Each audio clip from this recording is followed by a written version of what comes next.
He had been in the house for 3 days before he was allowed to speak at the table. Not because he had done anything wrong, not as punishment. It was simply the rule.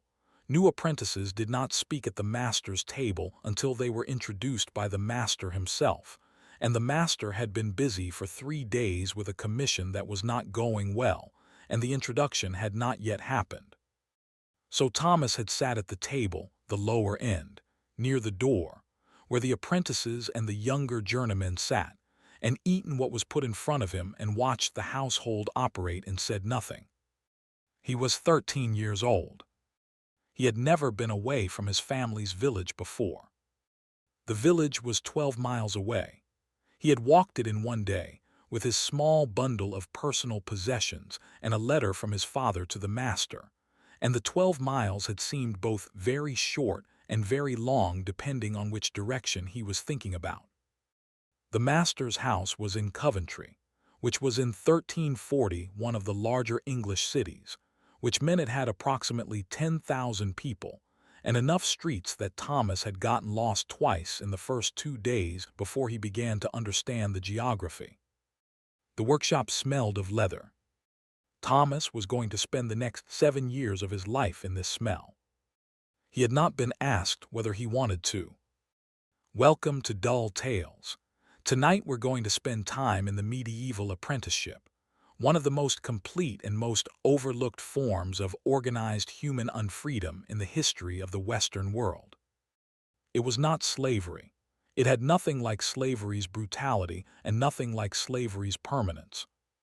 But for the 7 years of its duration, the medieval apprenticeship was a specific, binding, legally enforced contract that took a child from his family, placed him in a stranger's house, required him to work without wages, prohibited him from marrying, prohibited him from leaving without the master's permission, and organized the entirety of his daily life around the master's business and the master's household's needs. In exchange for this, a trade, a skill, the specific knowledge of how to do something, how to make leather goods, how to work metal, how to build with stone, how to handle cloth, how to do the 100 other skilled crafts that medieval urban economies required, transmitted not through a book or a classroom, but through 7 years of daily doing alongside someone who knew it. This was the deal.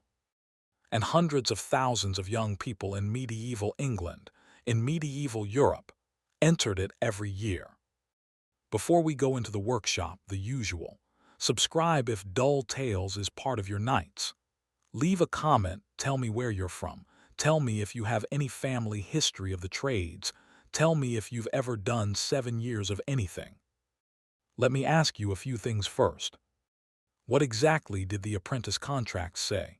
What were the actual legally binding obligations on both sides? What did the master owe the apprentice, and what did the apprentice owe the master? What happened when the master was cruel, or incompetent, or died before the apprenticeship was complete? Why 7 years? Where did that specific number come from, and was it the same for every trade? What was the apprentice's daily schedule, not the general outline, but the specific hours, the specific tasks, the specific hierarchy of the workshop in its daily operation? Did apprentices run away? And if they did, what happened to them? What happened at the end of the 7 years? What was the specific ceremony or process by which an apprentice became a journeyman, and what did that mean for his life? And the question that connects the medieval workshop to something recognizable. What does it feel like to spend 7 years learning something you didn't choose in a place you didn't choose, under the authority of someone you didn't choose, and then come out the other side? Tonight we find out. Congratulations! You've just woken up in Coventry in the year 1340. You are 13 years old. You are sleeping in a room with 4 other young men, 2 journeymen and 2 other apprentices. And it is before dawn and the bell in the church 2 streets away is ringing, and somewhere below you the master's household is beginning to move. Get up. The day has started without you. Let me start with the contract. The indenture, the formal legal document that bound the apprentice to the master, was one of the most important pieces of paper in the life of anyone who entered the skilled trades in medieval England. It was called an indenture because of the specific way it was made. The document was written out twice on the same piece of parchment, and then the parchment was cut with a jagged line, an indented cut, so that each party held one piece, and the two pieces could be fitted together to prove the document's authenticity. You held one piece, the master held the other.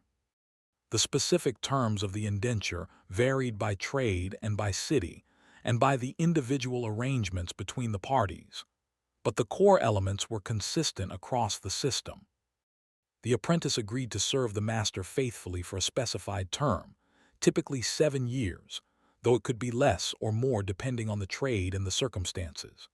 During this time, the apprentice would not leave the master's service without permission, would not marry, would not engage in commerce for himself, would not reveal the master's trade secrets, would not waste the master's goods, would not frequent taverns or dice or other establishments of the kind that masters found objectionable. The master agreed to teach the apprentice the trade, to show him the specific techniques and knowledge and skills that constituted the trade, to provide this instruction honestly and completely, and not to withhold the essential knowledge that the apprentice needed to eventually practice the trade independently. The master also agreed to provide for the apprentice's basic needs: food, clothing, lodging, medical care if required. The master did not agree to pay the apprentice wages. This is the central economic feature of the apprenticeship. The knowledge was the payment. The 7 years of service was the price of the trade. The apprentice was not a worker receiving compensation for labor. The apprentice was a student paying for education in the currency of labor. This made the apprenticeship economically complicated in ways that created significant practical tensions. Because the apprentice was, in fact, doing real work. He was carrying things, cleaning things, assisting with actual production. As his skills developed across the 7 years, he was contributing more and more meaningfully to the workshop's output. By year 5 or 6, a skilled apprentice was producing finished goods of near journeyman quality that the master sold at full price. The master benefited economically from the apprentice's labor. The apprentice received, in theory, the knowledge. Whether this trade was fair depended enormously on whether the master was actually teaching what he was supposed to teach. Thomas's master was a cordwainer, a maker of leather shoes and leather goods named William Godwine. He was 44 years old, had been in the trade for 28 years, had trained 4 previous apprentices, and had a specific reputation in the Coventry Guild for producing good work, and for being, in the specific trade's parlance, a sound man. The reputation was broadly accurate, as Thomas would eventually discover. But Thomas did not know this on day 3, when he had not yet been introduced at the table and had not yet spoken, and was watching the household from his position at the lower end of the table, with the specific wary attention of a 13-year-old in completely unfamiliar territory. Let me tell you about the household. Because the apprenticeship was not simply a work arrangement, it was a domestic arrangement. The apprentice lived in the master's house. He ate at the master's table. He was, in the specific language of the medieval guild system, a member of the master's household, not a family member, not a servant exactly, but something in between, occupying a specific position in the domestic hierarchy that was neither fully familial nor fully commercial. William Godwine's household in 1340 consisted of William himself, the master; Alice, his wife, who was 39 and who managed the household, the food, the clothing, the specific domestic operations of a craftsman's home, with the competence of someone who had been doing it for 15 years. Their children, a daughter named Margaret who was 14 and 2 sons, Robert aged 11 and John aged 8. 2 journeymen, Geoffrey, who was 22 and who had been a journeyman for 2 years, and Aldred, who was 30 and who had been journeying for 8 years and who was beginning, with careful management of his savings, to think about setting up his own workshop. And the apprentices, Thomas, newly arrived, and a boy named Will who had been in the household for 3 years and was therefore considerably less lost than Thomas. This was the household, 8 people, ranging in age from 8 to 44, living in a house that was also a workshop, sharing meals, sharing space, organized around the production of leather goods and the specific authority of William Godwine over the operation.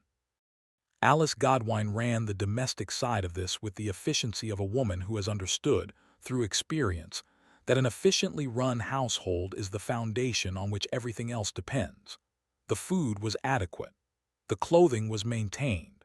The sleeping arrangements, a specific feature of the medieval craftsman's household that Thomas had found most startling in his first days, were communal by modern standards but organized by medieval ones. The journeymen and apprentices shared a room on the upper floor. The family had their own space. The division was clear. Thomas slept on a straw mattress. He had slept on a straw mattress at home. This was the same. The differences were in everything else. Let me give you the guild. Because the guild was the institution that governed the entire apprenticeship system, and understanding the guild changes how you understand what the apprenticeship was for. The medieval craft guilds, the organized associations of craftsmen in specific trades, were one of the most important institutional innovations of the medieval urban economy. They organized the specific knowledge and practice of skilled trades into regulated systems. Who could practice the trade, how the quality of goods was maintained, how prices were set, how the supply of practitioners was controlled. The control of practitioner supply is the key function for understanding the apprenticeship.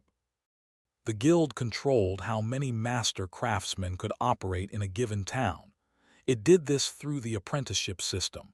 You could only enter the trade through an apprenticeship with an existing master. The master had to be a guild member. The apprentice, after completing his term, could become a journeyman, a skilled worker who worked for wages for a master, but becoming a master himself, setting up an independent workshop, required additional requirements. A masterpiece, a demonstration piece proving his skill, acceptance by the guild, often a fee, and often a period of years as a journeyman. The system was explicitly designed to limit competition. Not just to maintain quality, though quality was a genuine concern. The guild's inspection system was real, and the standards were enforced, but also to protect the existing masters from too many new competitors. The number of apprentices a master could take was regulated. The term of the apprenticeship was regulated.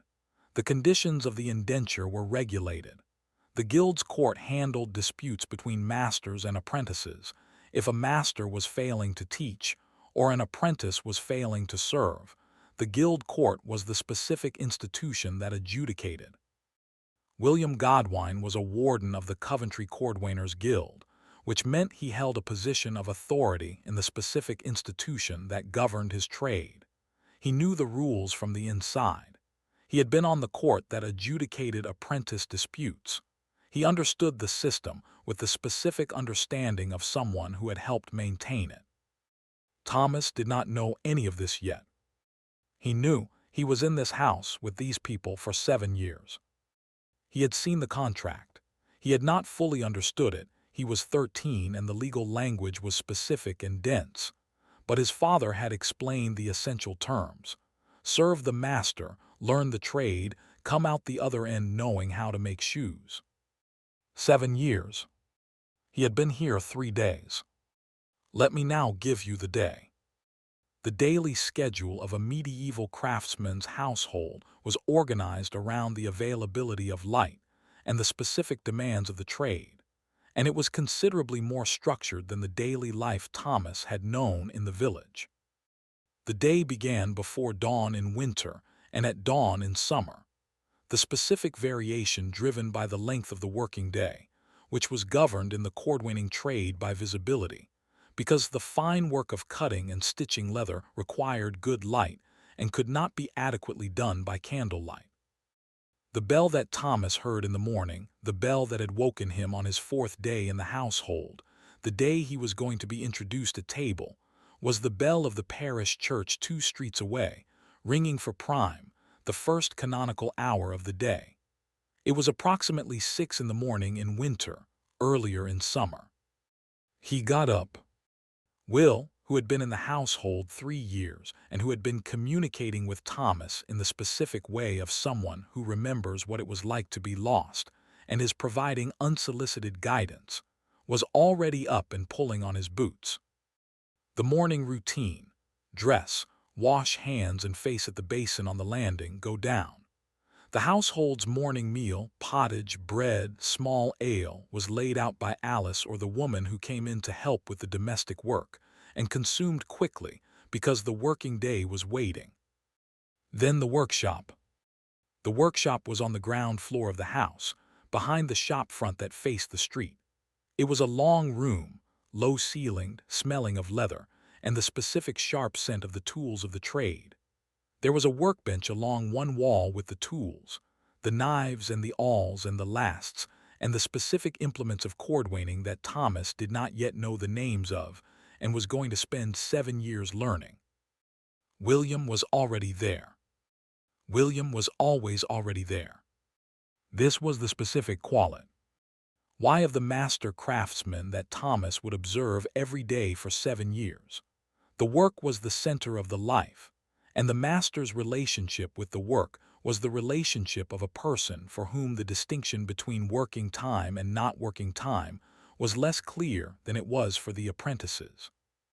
William looked up when Thomas came in.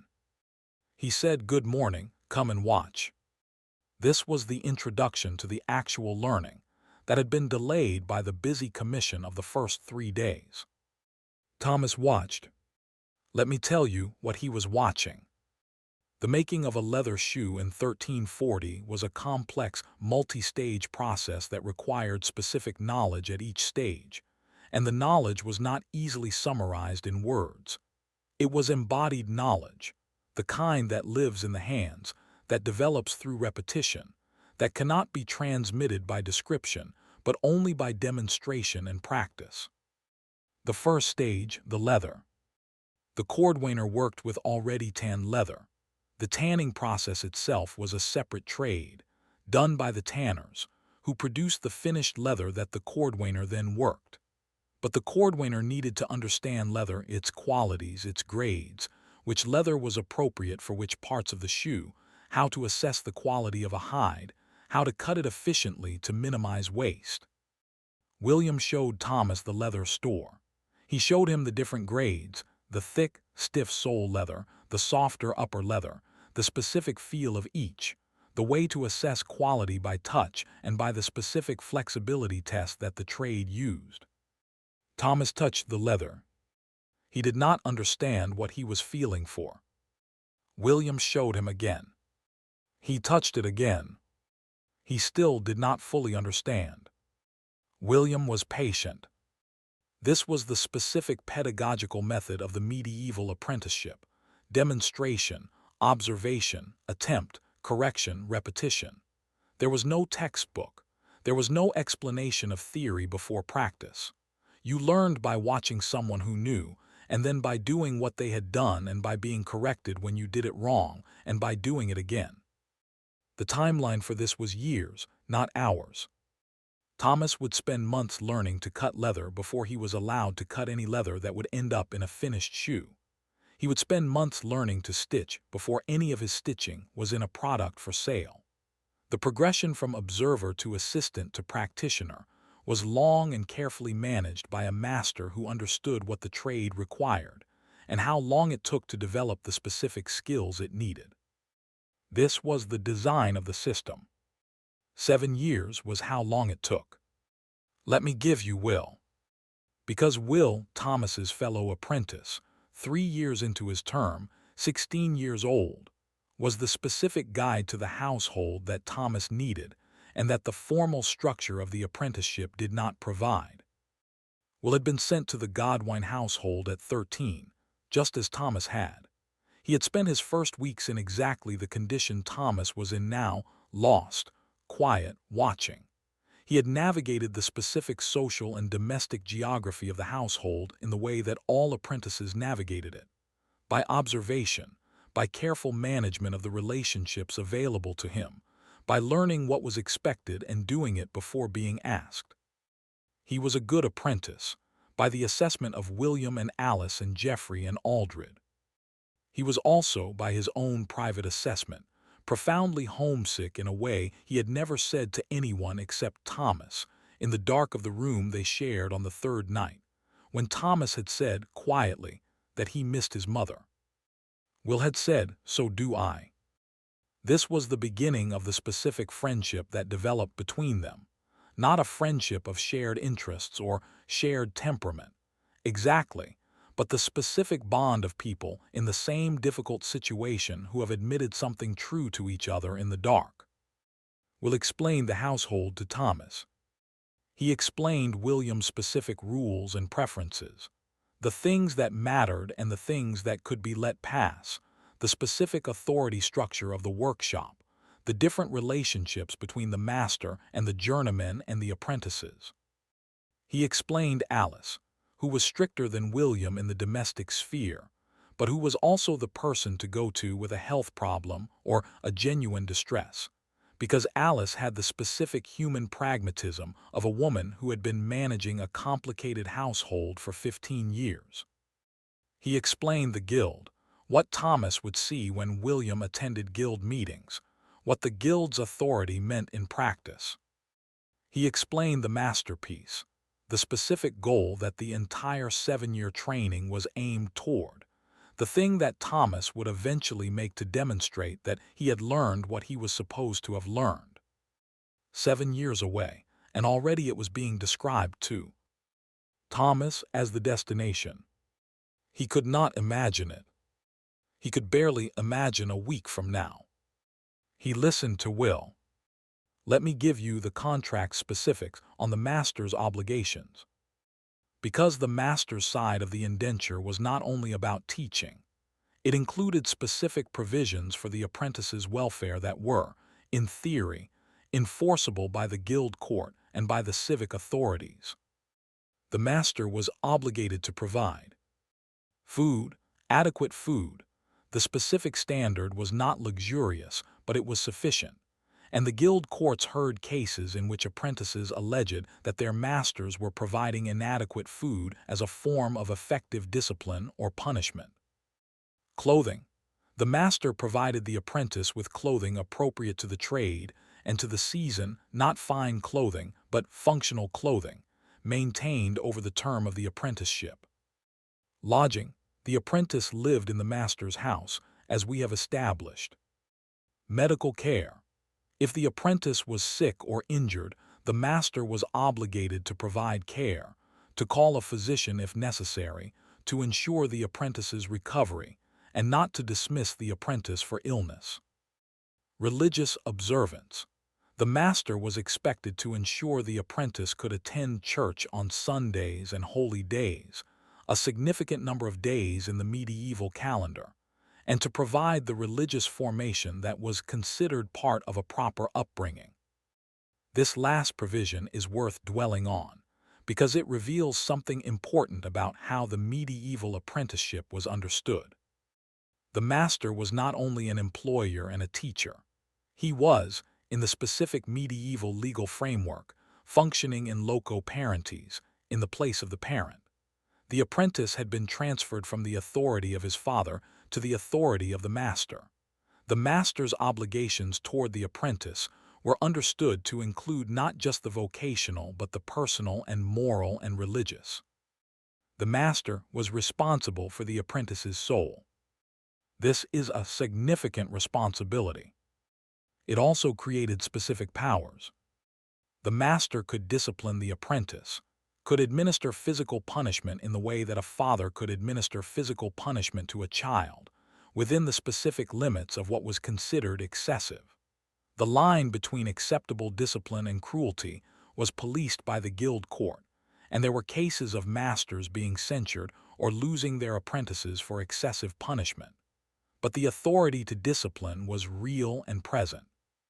The master could restrict the apprentice's movement, could prevent the apprentice from leaving the household without permission, could set a curfew, could prohibit visits to specific places.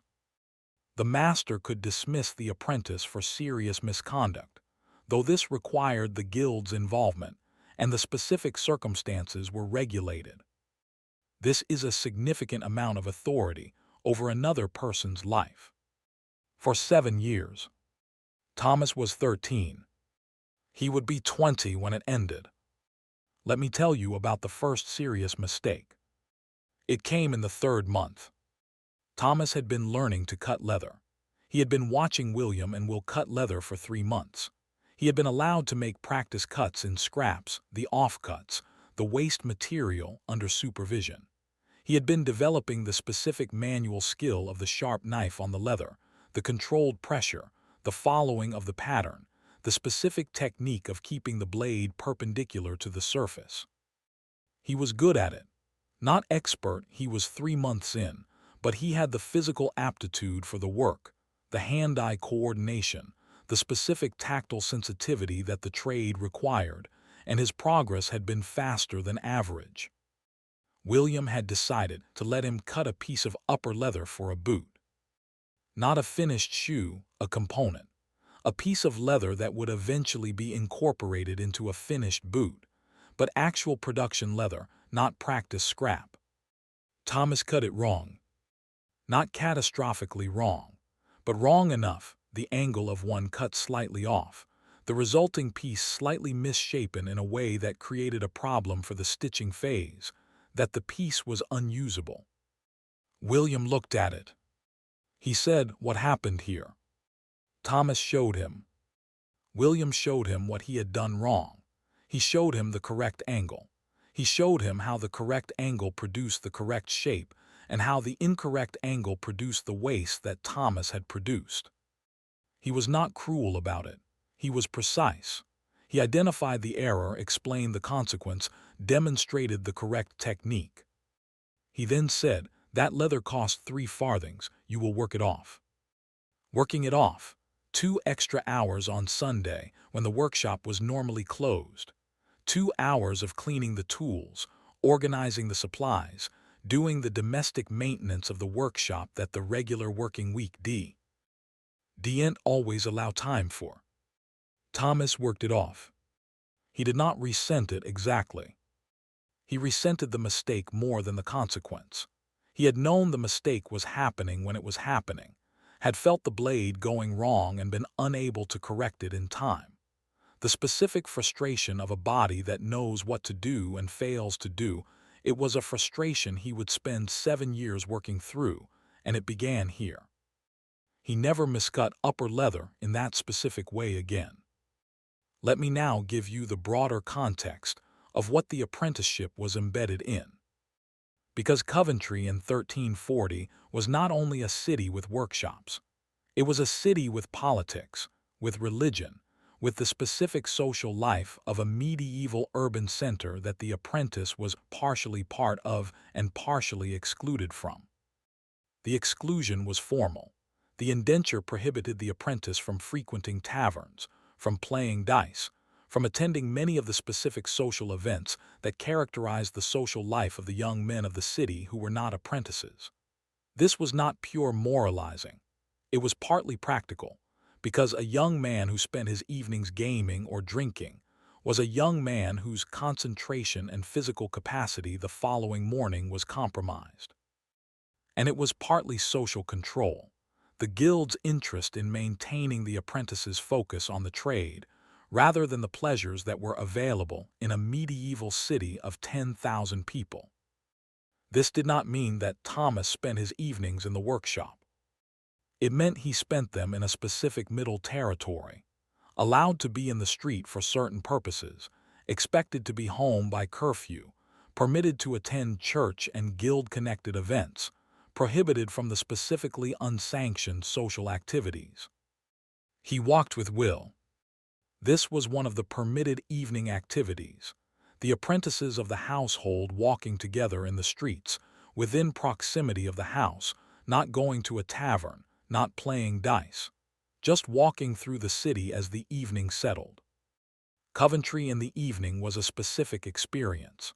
The market had closed, but the streets were still active. The journeymen and the younger guild members moving through the city in their own social activities, the women at the wells and the fountains, the priests walking between their various obligations, the city's specific evening sounds. Thomas learned the city this way. He learned which streets led where. He learned which guild members he could identify by their trade's characteristic dress or equipment. He learned the church layouts, the guild halls, the specific geography of a medieval English city. He became, gradually, of this place. The village 12 miles away became simultaneously closer in memory and further in present reality. His mother's kitchen was 12 miles away. He was here. Let me give you the food. Because the food of the medieval craftsman's household was one of the more specific and revealing aspects of the daily life, and because the food that an apprentice ate was both adequate and calculated, adequate enough to sustain the work, calculated to be appropriate to his position in the household's hierarchy. The main meal of the day was the midday meal, prandium in the Latin, dinner in the medieval English usage, which placed the main meal at midday rather than in the evening. This was the meal at which the household assembled, at which the food was most substantial, at which the social life of the household was conducted in the specific communal form of people who share a table every day. Alice organized the midday meal. The meal consisted, on typical days, of bread, white bread for the master and his family, darker bread for the journeymen and apprentices, the specific gradient of bread quality being one of the clearest visible markers of the domestic hierarchy. Pottage, a thick soup or stew of vegetables and occasional meat, the specific ingredient mix varying with the season and the market and the household's current resources. And small ale, the low-alcohol fermented drink that was the safe alternative to water in medieval urban settings, where the water supply was reliable in quality only if you were confident about your specific well's distance from the waste. On feast days, the food was better. At Christmas and Easter and the major saints' days, meat appeared in quantities that the regular calendar did not see. Roasted meat, which required more preparation and more fuel, which was why it was reserved for the exceptional occasions. On those days, the distinction between the master's family table and the journeyman and apprentice's end was smaller. The celebration was collective. On fast days, which in the medieval calendar were numerous, covering Fridays and the periods of Advent and Lent and various other observed occasions, the food was specifically constrained. No meat, which in practice meant fish if the household could afford it. Eggs and dairy on the days that permitted them, and the specific medieval fast food of salt fish and vegetable pottage on the stricter days. Thomas ate what was put in front of him. He had not been a picky eater at home. The village diet had been simpler than this, if anything, and the specific food of the Godwine household was not unpleasant. The bread was adequate. The pottage was warm. The ale was the ale. What surprised him was the structure of the meal. At home, meals had been more informal, the family sitting when they could, eating in the specific improvised way of a farming family whose schedule was governed by the work rather than by a fixed hour. Here, the midday meal happened at a specific time, everyone assembled, the master at the head of the table, the meal beginning with a brief grace, the food served in a specific order, the conversation at the table following certain implicit rules about what was appropriate at the master's table. Will explained the first time Thomas violated one of these implicit rules, had started to speak during grace, not knowing there was a grace, what the rules were. Thomas adjusted. He was good at adjusting. He had been adjusting continuously since he arrived. Let me now give you the Guild Court.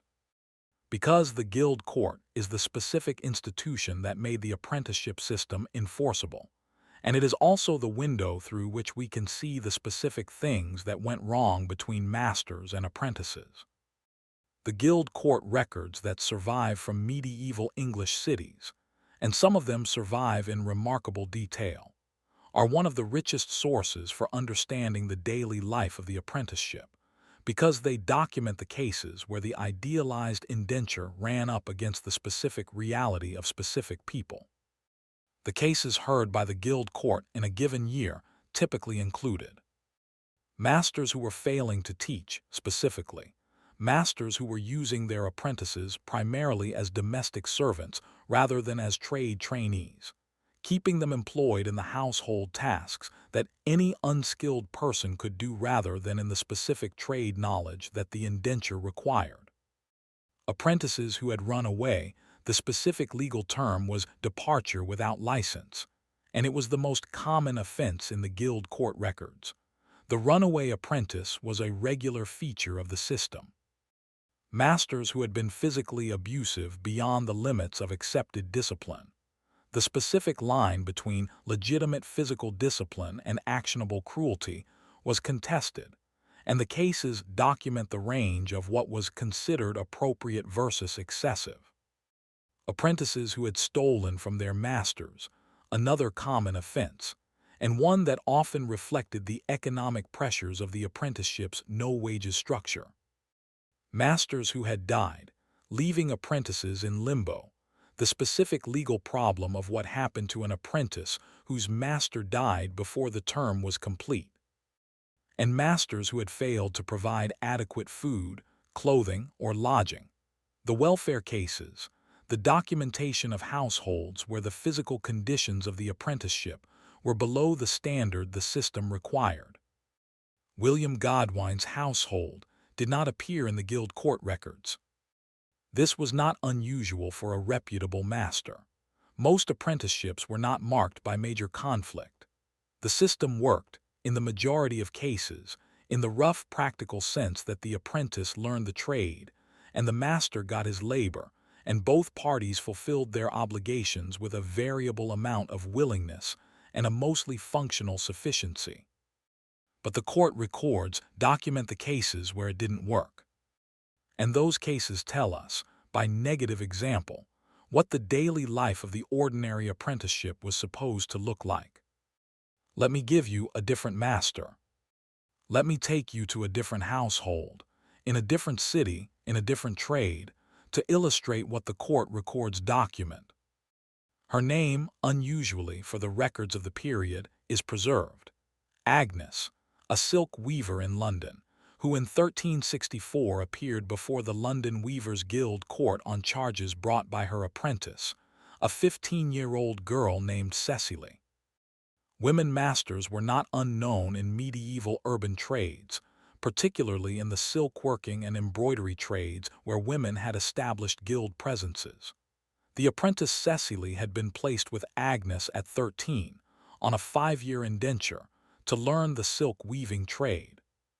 The charges Cecily brought: that Agnes had failed to instruct her in the silk weaving, instead keeping her employed in domestic service, cooking, cleaning, running errands, and preventing her from working at the loom for more than 3 hours a week. That Agnes had provided inadequate food.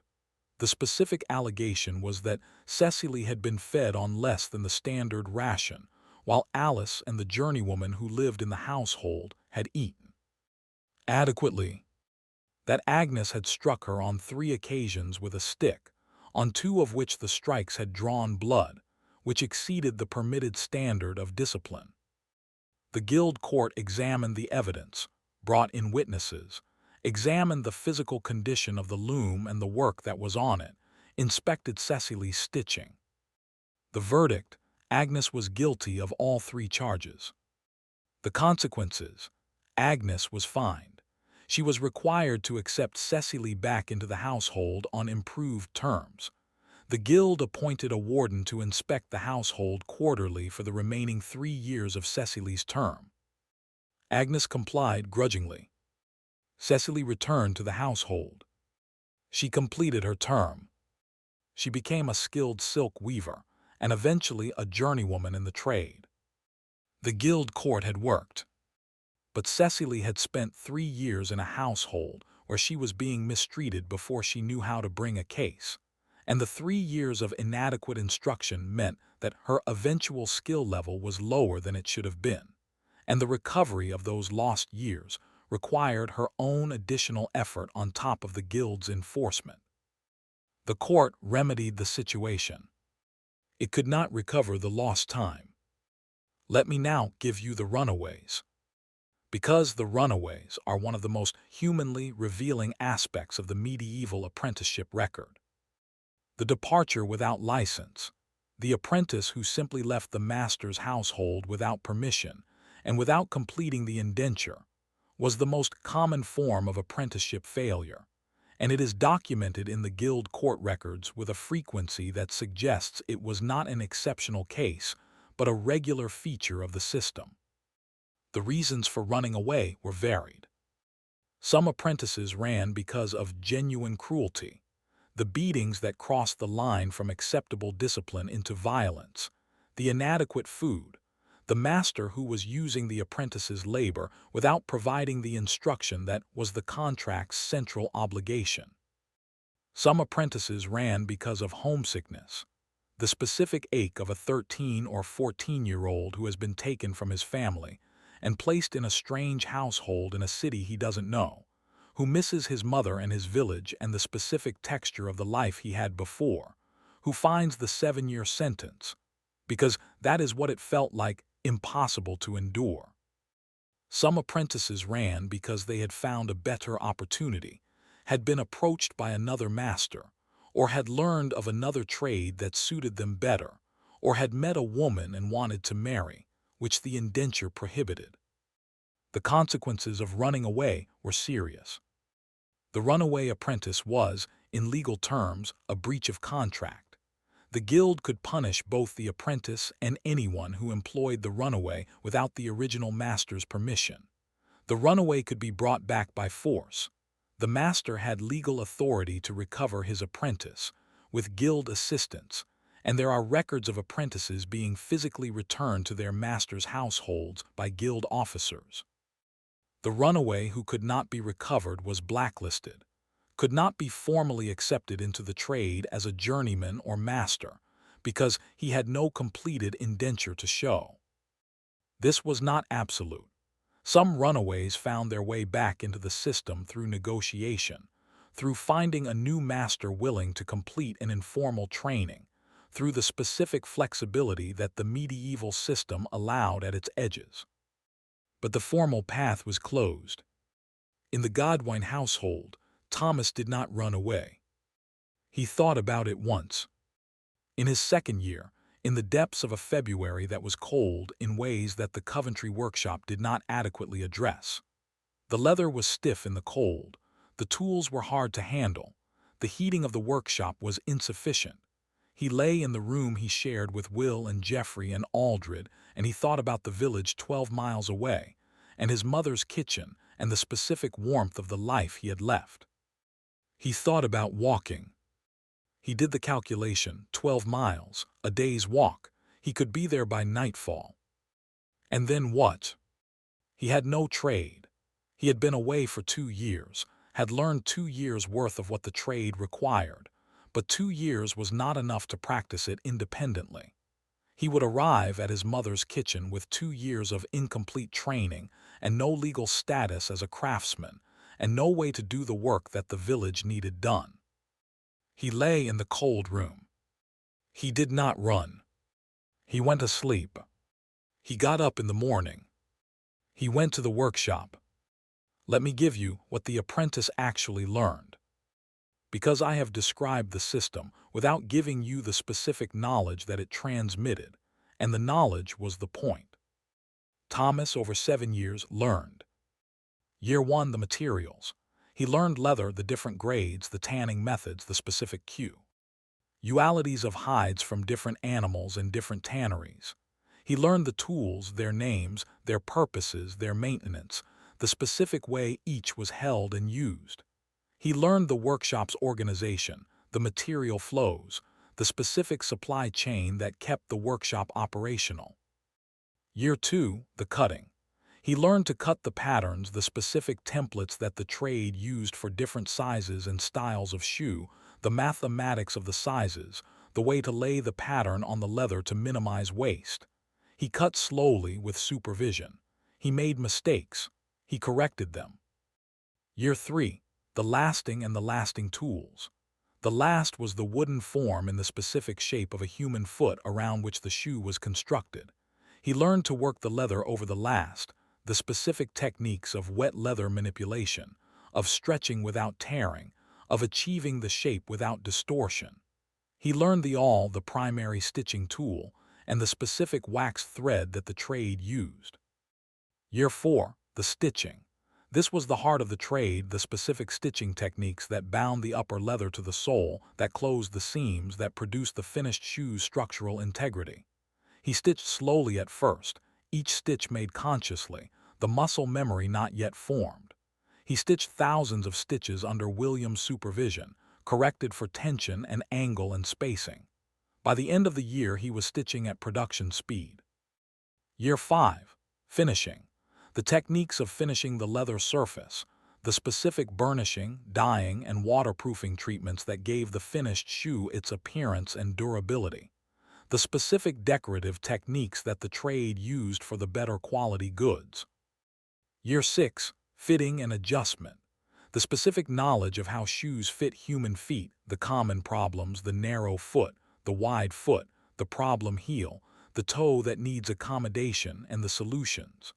This was partly craft knowledge and partly the specific human knowledge of how to assess a customer's foot and respond to what you found there. Year 7, the masterpiece and the management. The final year included the production of the masterpiece, the demonstration piece, and the beginning of the knowledge about running a workshop, ordering materials, pricing goods, managing customers, the specific business knowledge that the journeyman who wanted to become a master would need. 7 years. The knowledge was real. The knowledge was substantial. The price was real too. Let me now give you Alice. Because Alice Godwine is the figure in the apprenticeship story, who appears least in the records, but who was arguably the most important person in Thomas's daily experience. William taught him the trade. Alice taught him how to live in this house. Not formally. Alice did not sit Thomas down and explain the household's rules and expectations in the way that a modern orientation might do.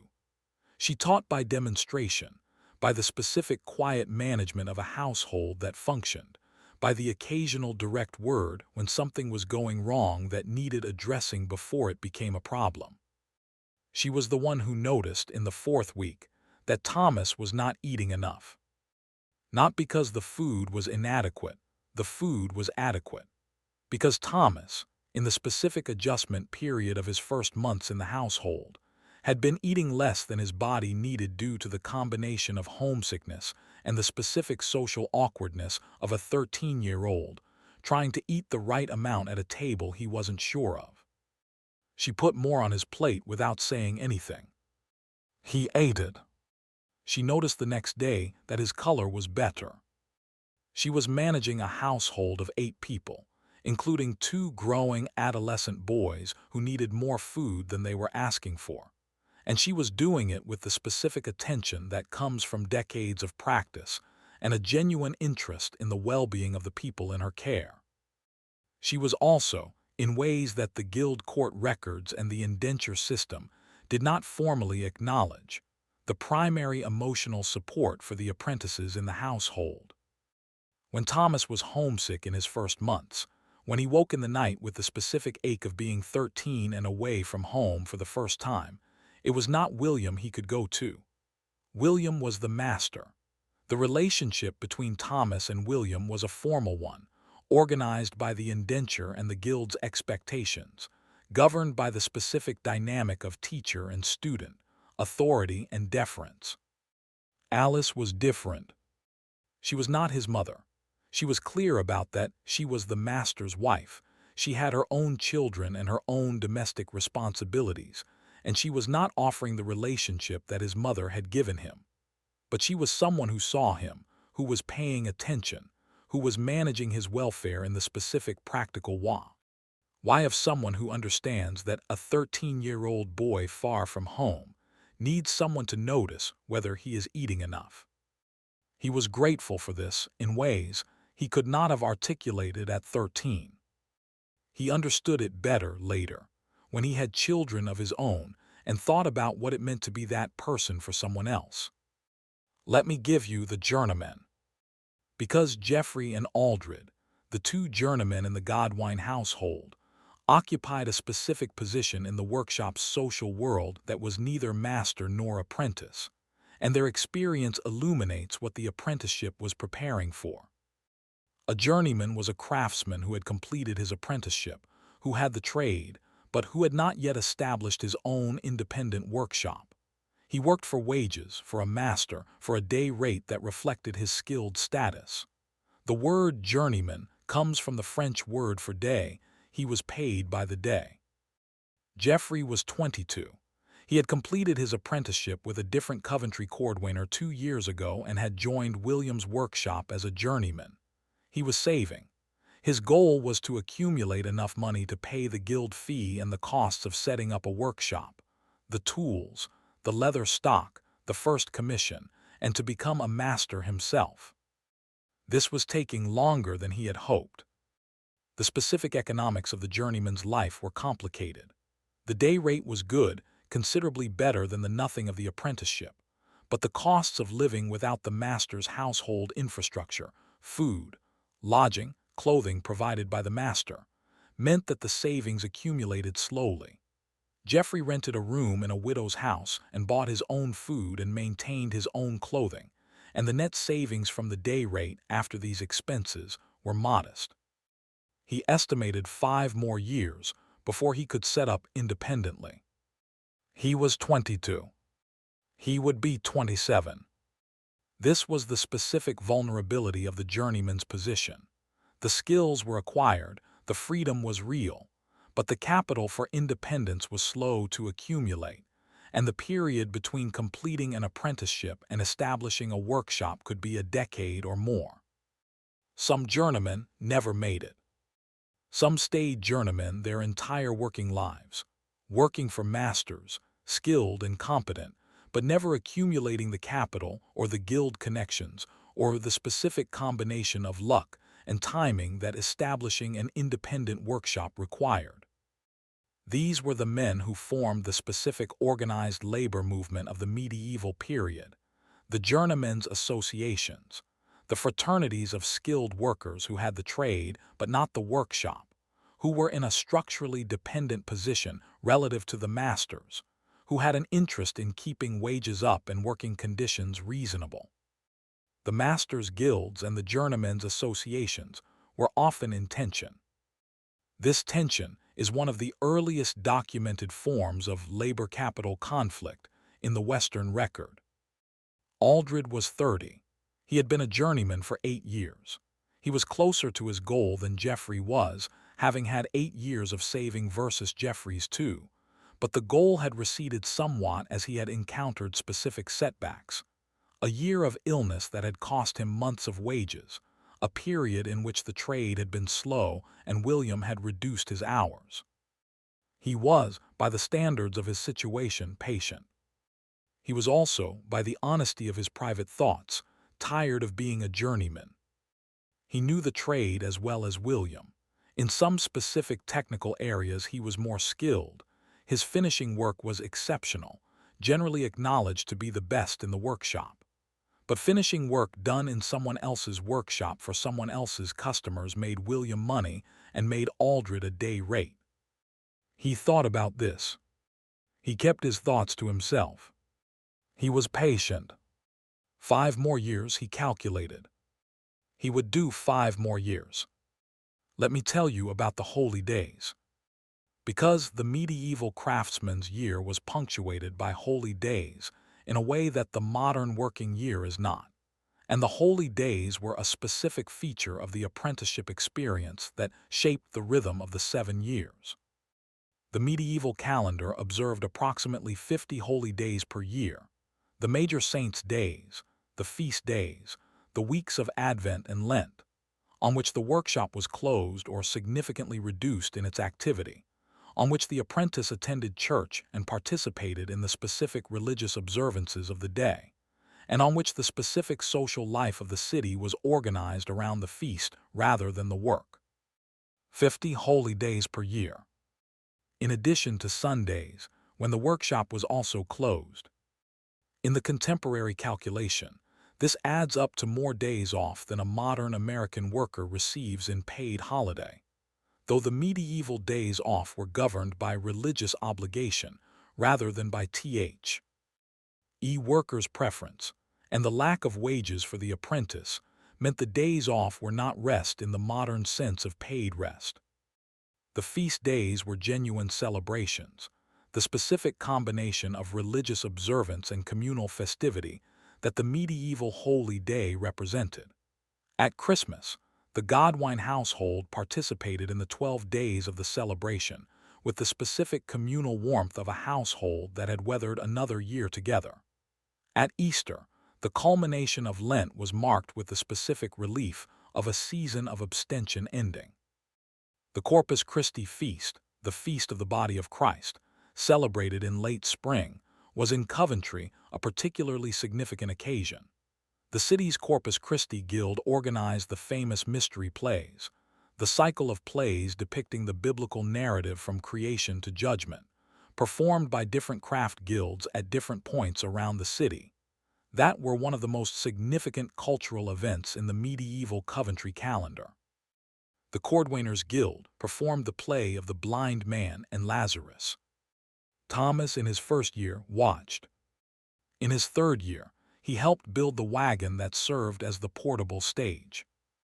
In his fifth year, he had a minor role in the performance, a background figure, a crowd member in the Lazarus scene, with no lines but a costume and a physical presence on the stage. He was not a performer by nature. He was self-conscious in ways that the role amplified, but the specific experience of being part of something that the whole city was watching, of being one small element in the large communal event that the Corpus Christi plays represented, was unlike anything else in the 7-year training. The city gathered. The plays performed. He was in them.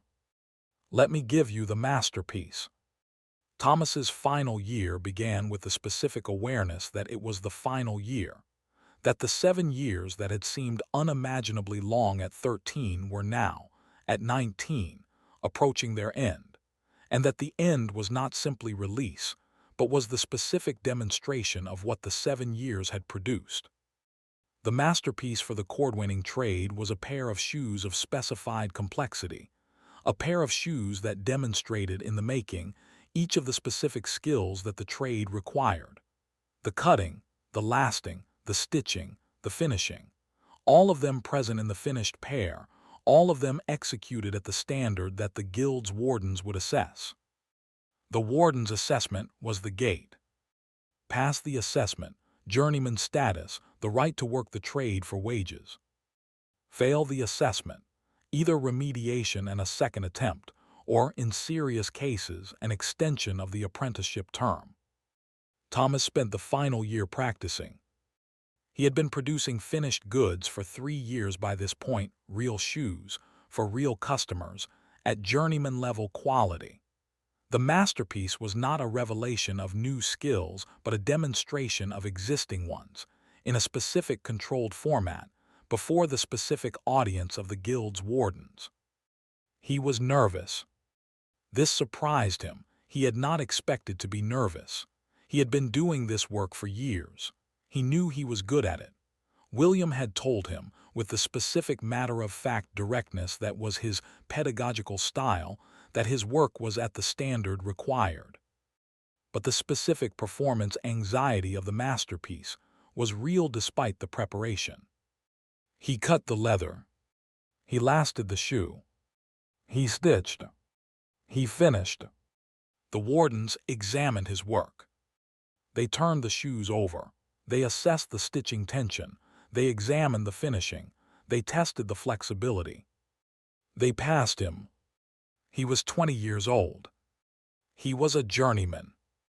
Let me now give you the morning of the last day.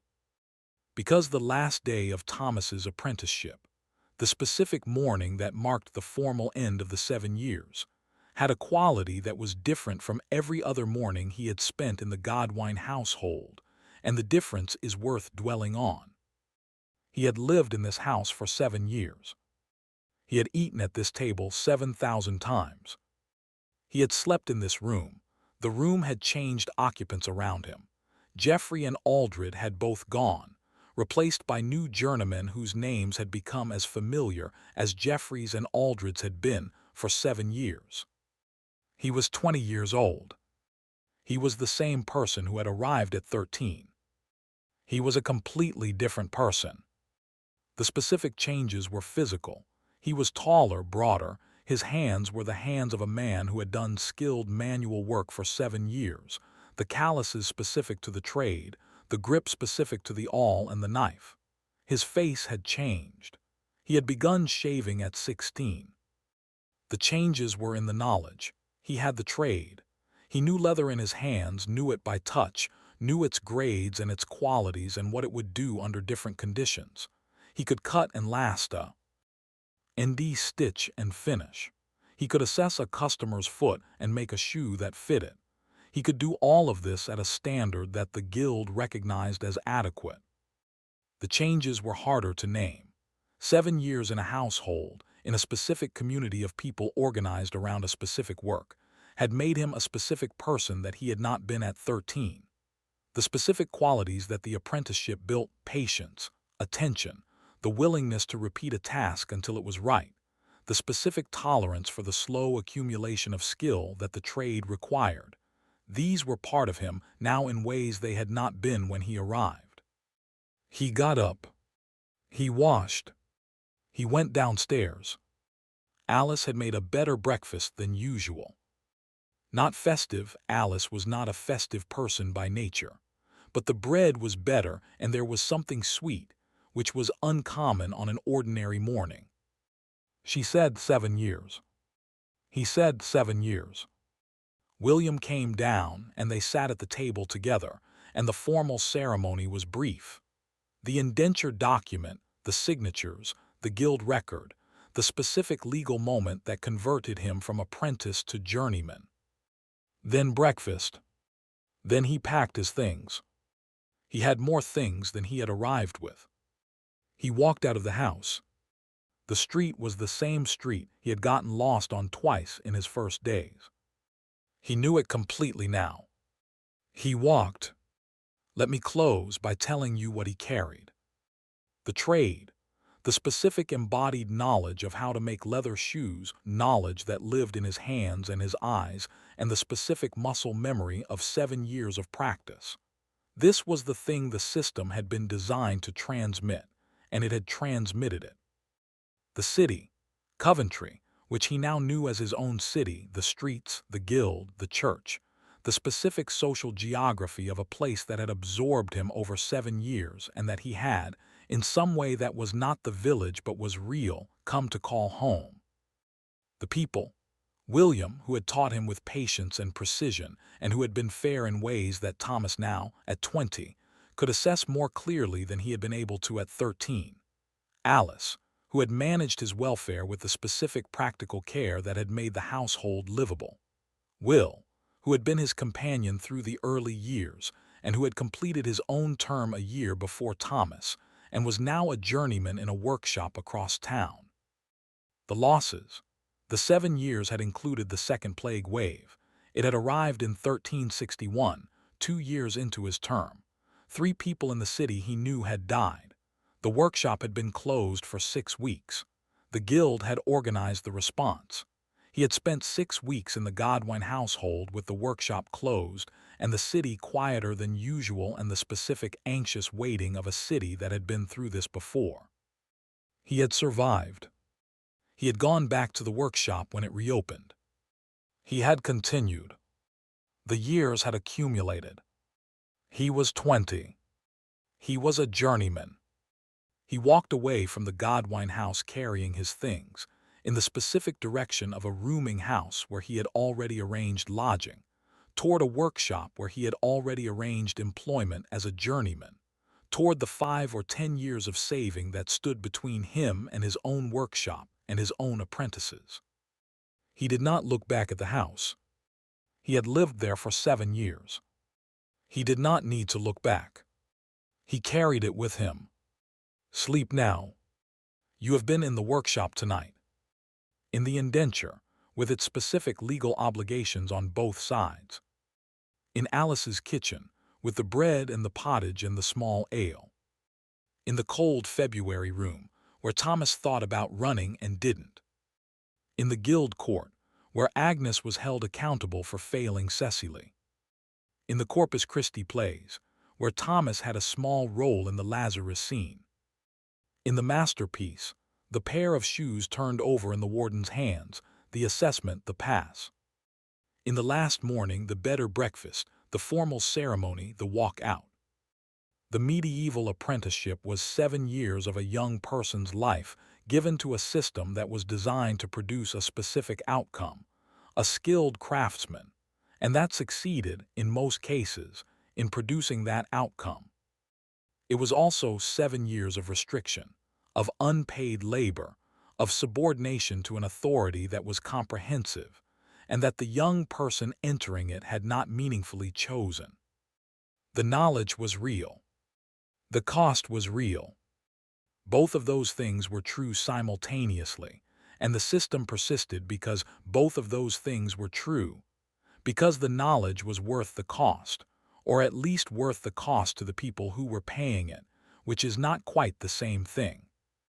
Thomas became a cordwainer. He eventually had his own workshop. He eventually had his own apprentices. He was, by most accounts, a reasonable master.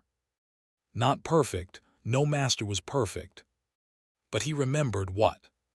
It was to be 13 and lost, and eating less than he needed, and not knowing how to ask for more. He put more on his apprentices' plates. He did not explain why. They ate. Good night. Thank you for being here tonight. The medieval apprenticeship is one of the most overlooked aspects of medieval daily life, and one of the most revealing. The system by which skilled knowledge moved from one generation to the next, and the specific human cost and the specific human benefit of that system. Subscribe if dull tales is your evening company. Leave a comment. Tell me if you've ever felt like you were in a 7-year apprenticeship for something. Tell me if you've done work that took years to learn before it felt natural.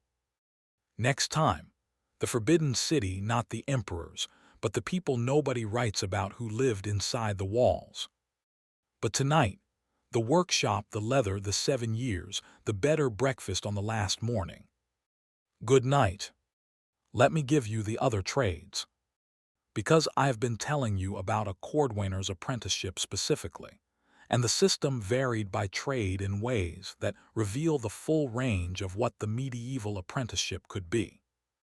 The building trades, the masons, the carpenters, the plumbers, had their own apprenticeship structures, and these differed from the urban shopkeeper trades in a significant way. The work was itinerant. A stone mason's apprentice did not learn his trade in one workshop in one city. He learned it on construction sites, which moved from project to project, from cathedral to manor house to city wall. The specific mobility of the building trades work meant that the apprenticeship had a character different from the settled workshop trades. A mason's apprentice named Henry was learning his trade in the 1340s, alongside the construction of a collegiate church in Lincolnshire. He was 15 years old. He had been in the trade for 2 years, which meant he was at the stage where he could be trusted with some of the less critical cutting work. The rough shaping of stone blocks before the master masons worked the surfaces that would be visible in the finished building. The specific physical experience of a mason's apprenticeship was different from Thomas's in the Godwine workshop. Where Thomas worked at a bench in an enclosed space, Henry worked outdoors in all weather, handling stone that weighed many times what he weighed, developing the specific physical strength and the specific tools competence of someone whose work was at a larger scale. The mallet and the chisel. Stone dust in everything. The specific cold of outdoor work in English winter that was a different cold from any indoor experience. The cold that got into the body regardless of the clothing, that made the chisels difficult to control, that required the specific management of moving enough to stay warm while maintaining the concentration the work required. Henry developed the specific physical capability that stone working required. The arm strength, the eye for the stone's grain, the knowledge of how stone would behave under the chisel in different conditions, the specific mathematics of the Gothic arch that the master masons carried in their heads, and that Henry was beginning to absorb through the specific observation of people who had it. The term for a mason's apprenticeship was also typically 7 years.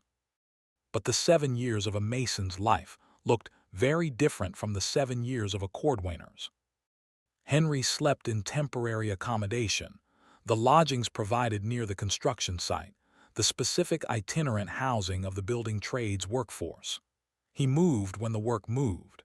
He built relationships with the people he worked with on each project, and then those relationships dispersed when the project was complete and he moved to the next one.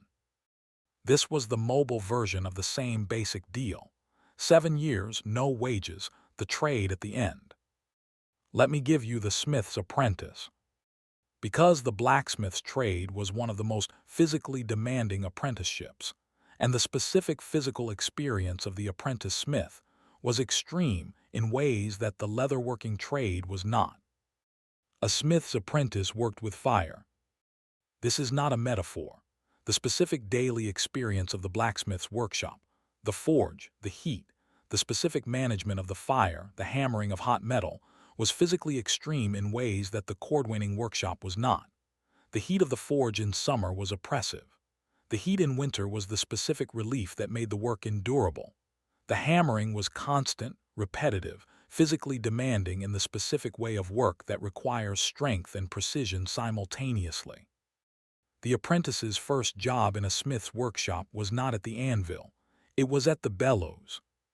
The bellows drove air into the forge to maintain the temperature required for working the metal. This was less skilled than the act. Yule smithing work, but it was physically demanding.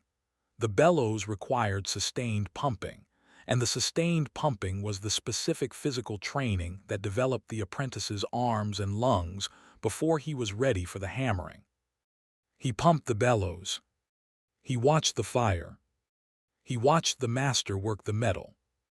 He learned the colors, the specific colors of heated metal that indicated its temperature, from the dull red of just warm iron through the bright orange of working heat to the white of extreme heat, each color indicating a different state of the metal and a different appropriateness for different operations. He learned by watching before he was allowed to touch. And then the first hammer stroke. The specific experience of hitting hot metal with a hammer for the first time, the way the metal moves under the blow, the specific feedback of the hammer against the anvil's resistance, the way the shape changes. This was a revelation that all the observation in the world could not fully prepare for. He hit the metal. The metal moved.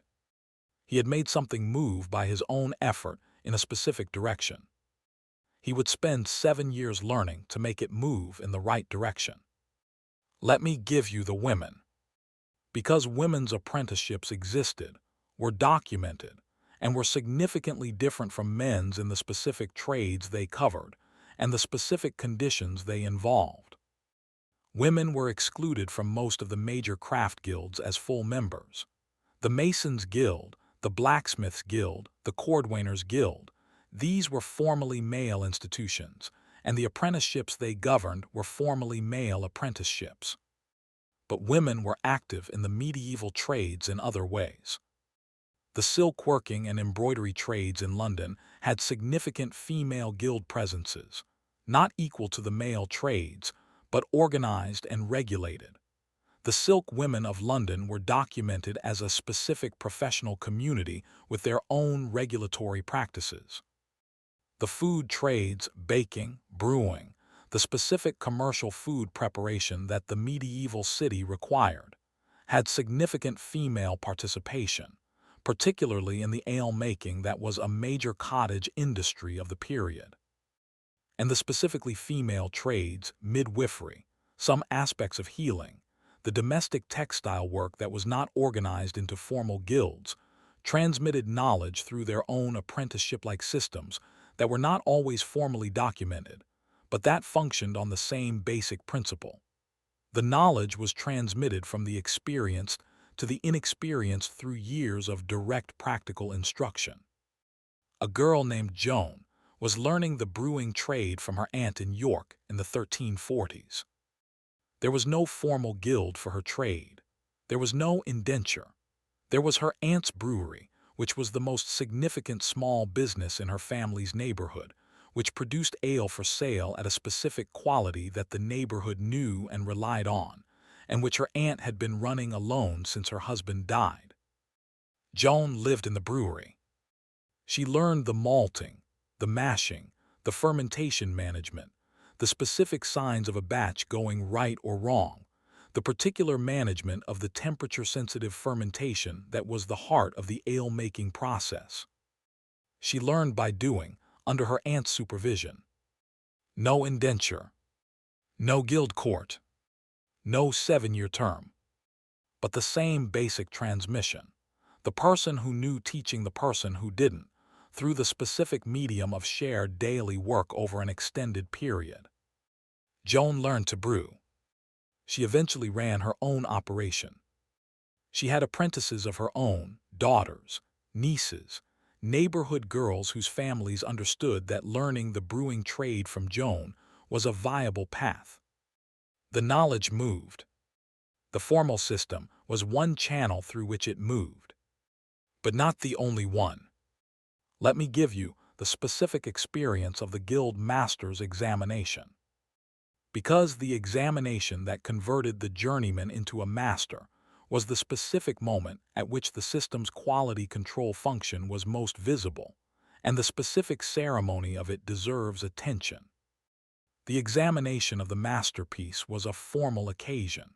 In the larger guilds of the larger cities, it was a public occasion, the aspiring master presenting his work before the assembled wardens of the guild, who examined and assessed and voted.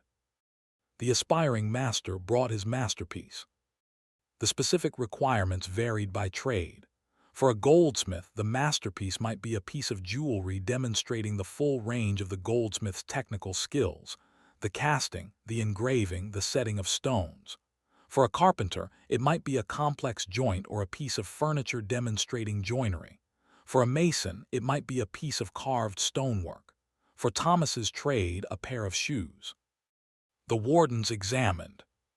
They did not make it easy. The specific questions that the wardens asked, about the choice of leather, about the cutting patterns, about the stitching tension, about the finishing, were the questions of people who knew the trade deeply and who were specifically assessing whether the candidate knew it deeply too. The aspiring master answered.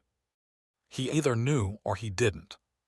The examination could not be faked. This is one of the genuine achievements of the guild examination system. The masterpiece was not a theoretical test. It was a physical demonstration.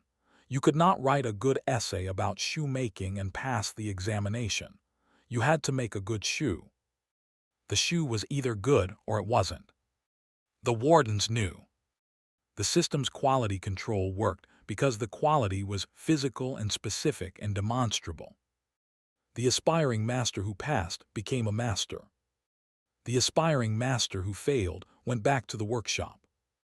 The specific knowledge of what had failed was, in most cases, communicated clearly enough that the failure was correctable. He came back. He tried again. He usually passed on the second attempt. Let me give you the later life. Let me give you Thomas at 40, running his own workshop with his own apprentices. He had two apprentices in 1367 when he was 40.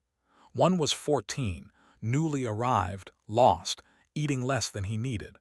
One was in his 5th year, skilled, beginning to be genuinely useful.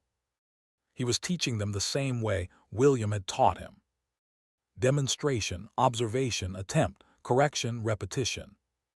The demonstration was different from William's in its specific detail. Thomas had his own techniques, developed over 20 years of practice, some of which were the same as William's and some of which were his own variations, products of his own experience and his own specific attention to the problems of the trade. He corrected his apprentices with the same matter-of-fact precision that William had used. Not cruel, not the excess that the guild court would have noted. Precise. Here is what you did wrong. Here is why it is wrong. Here is the correct technique.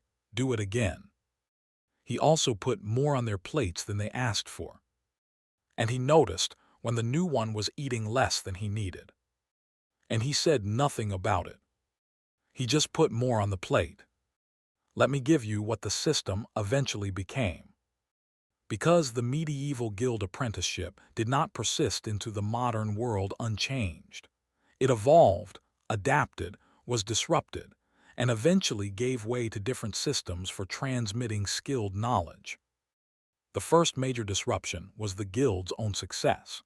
By the 15th and 16th centuries, the most successful guilds had accumulated enough power over their trades that they began to function less as quality control organizations and more as monopolistic protections for the existing masters against new entrants. The masterpiece examination became, in some guilds, less a genuine quality test and more a barrier to entry that the existing masters used to limit competition. The number of apprenticeships available was restricted. The fees for entering the guild were raised. The specific requirements of the masterpiece became more elaborate and more expensive to produce.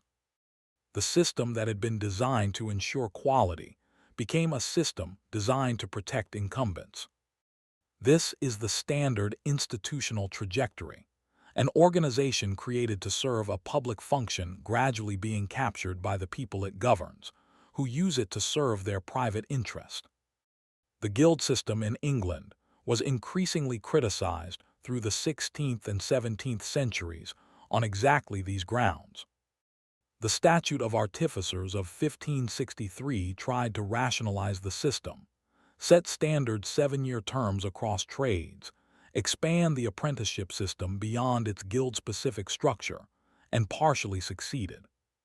The Industrial Revolution disrupted the guild system's economic basis. The specific skilled craft production that the guilds organized was gradually replaced by factory production, which required different kinds of knowledge, organized differently, transmitted differently. The formal guild system, as a legally significant institution, had largely collapsed in England by the late 18th century. What replaced it was not nothing. The specific transmission of skilled knowledge, the way that master and apprentice passed the knowledge from one generation to the next, continued in various forms. The modern apprenticeship in skilled trades is a direct descendant of the medieval system. The specific idea that you learn a complex skill by working alongside someone who knows it, over an extended period, under their supervision, this idea did not end with the guilds. It is still the way most skilled trades are learned. The leather working, the stone cutting, the glass blowing, the metal smithing, the specific manual skills that require years to develop, are still transmitted primarily through the medium of extended practical instruction. 7 years is no longer the standard term. But the basic deal is the same. You come to someone who knows. You watch. You try. You fail. You are corrected. You try again. You accumulate. You get there. Sleep. You have been in the workshop tonight. In the indenture with its 2 jagged halves, each party holding one piece. In Thomas's first days in the household, eating less than he needed, watching from the lower end of the table. in Alice's quiet management of the household's well-being, in Will's guidance through the early weeks, in the leather store, learning the grades, in the cold February room, thinking about running and not running, in Agnes's guild court appearance, Cecily watching from the corner, in Henry on the construction site, cold and covered in stone dust, in Joan's brewery in York, learning from her aunt without an indenture, in the Corpus Christi plays, Thomas with his minor role and his self-consciousness, in the masterpiece, the wardens turning the shoes over in their hands, in the last morning's better breakfast, in Thomas at 40, putting more on his apprentice's plate. The medieval apprenticeship was a system that worked, that transmitted the specific knowledge of the skilled trades from one generation to the next across centuries, that organized the acquisition of skill in the specific way that skill requires, that produced the craftsmen who built and furnished and clothed and shod the medieval world. It was also 7 years of a young person's life, taken from them at 13 and returned at 20, organized around someone else's business and someone else's household, without wages, without marriage, without the freedom to leave. Both of these things were true. The knowledge was real. The cost was real. The leather shoes that came out of Thomas's workshop in 1360 were good shoes. The 14 years it cost Thomas to become a person who could make good shoes independently, 14 years from the start of his apprenticeship to the establishment of his own workshop, were 14 years. He was 27 when he established his own workshop. He had given 14 years to the system that gave him the trade. Whether the trade was worth 14 years is a question that Thomas, at 40, making good shoes in his own workshop with his own apprentices, probably didn't ask himself very often. He was in the work. The work was good.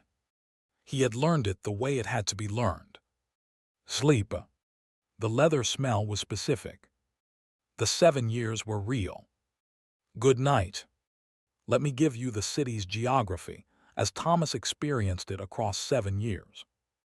Because one of the less discussed aspects of the urban apprenticeship was the specific way in which the apprentice came to know the city, not as a visitor who passes through, but as a resident who accumulates the knowledge of a place through years of daily movement through it. Coventry in 1340 was organized around its market cross, its churches, its guild halls, and the specific commercial streets where the different trades clustered. The tanners were near the river. The tanning process required water and also produced a smell that the city preferred to keep downstream. The butchers had their own street, the goldsmiths another. The cordwainers were clustered in the area around the guild hall that served their trade. Thomas learned this geography through walking. The permitted walks with Will in the evenings, the errands that William sent him on, the trips to the leather suppliers, the delivery of finished goods to customers, the specific service tasks that kept him moving through the city rather than staying entirely within the workshop walls. By the end of his first year, he knew the streets of the central city. By the end of his third year, he knew the streets of the surrounding areas, the neighborhoods beyond the central commercial district, the parishes on the edge of the city, the roads that led out through the city gates. By the end of 7 years, Coventry was as known to him as his own body, not in the sense of complete intellectual map, but in the specific embodied way of someone who has walked the same streets in all weathers, in all seasons, for years, and who knows the particular pothole and the particular corner and the particular smell of the particular street at the particular time of year. He knew where the baker who gave fresh bread on Saturdays was. He knew which street was impassable in November rain. He knew which church had the most comfortable pews.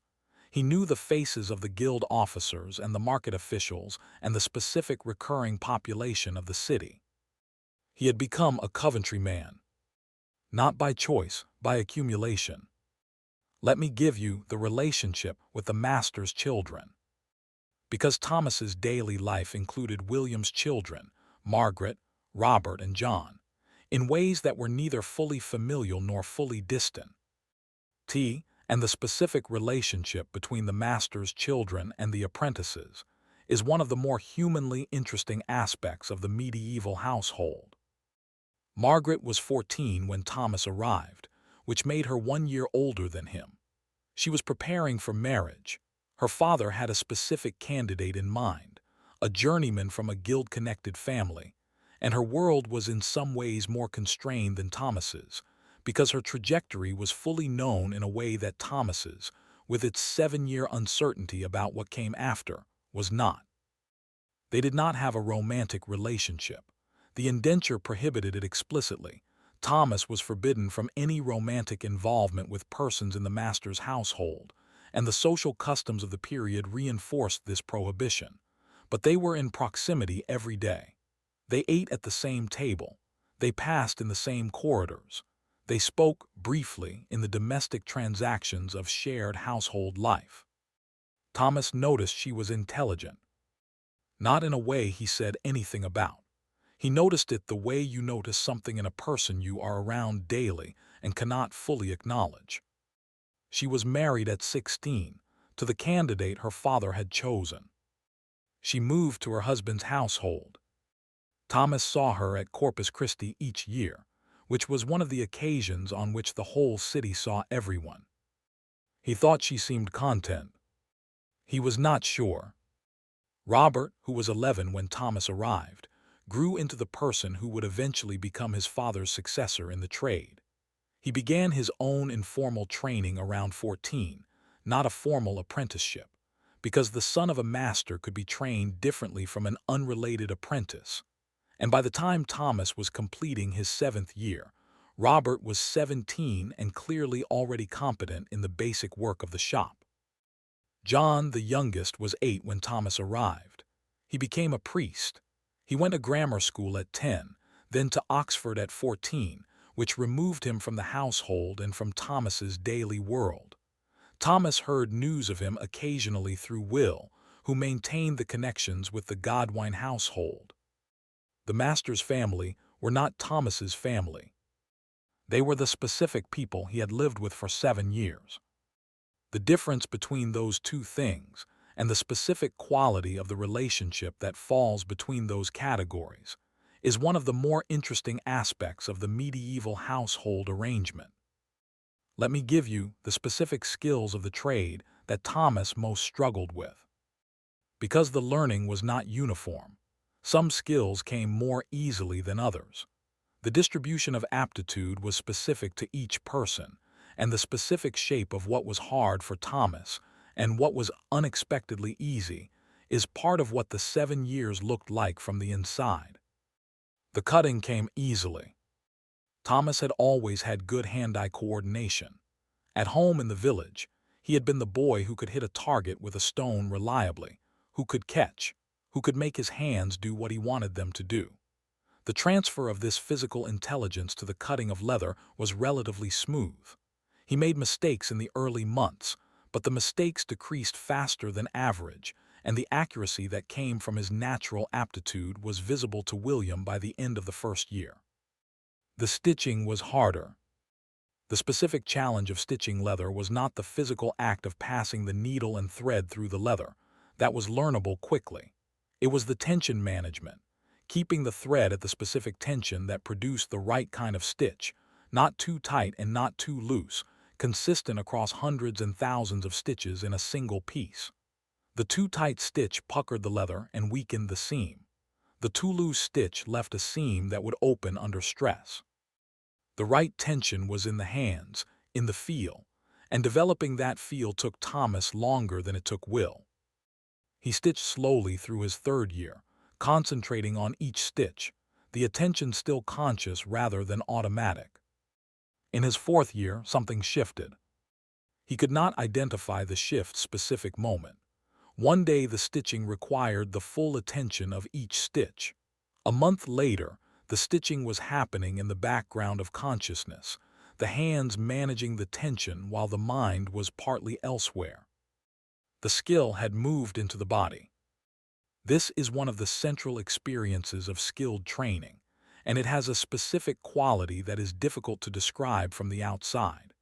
The moment when a skill that you have been practicing consciously becomes available unconsciously, when the hands know what to do without being told, when the attention required drops from all of it to some of it. Thomas knew when it happened that something had changed. He could not tell you what. His stitching was good from that point on. The finishing. The work that Aldred had been exceptional at remained challenging throughout the 7 years. Thomas was competent at finishing. He was not exceptional. His eye for the specific quality of a finished surface that would have been Aldred's was less developed than his eye for cutting or his hands for stitching. William told him this in year 5. Not as criticism, as information. Here is what you do well. Here is what you do adequately. The specific allocation of skill was relevant to what kind of work he would seek as a journeyman, to where in the production chain of a workshop he would be most useful. Thomas absorbed this. He was good at cutting and stitching. He was adequate at finishing. He would seek work that used the first two more than the third. This is the specific practical usefulness of 7 years of supervised learning. You discover, with someone's guidance, what the specific shape of your capability is, where it is strongest and where it is merely functional, and this knowledge is as useful as the skill itself. Let me give you what Thomas missed.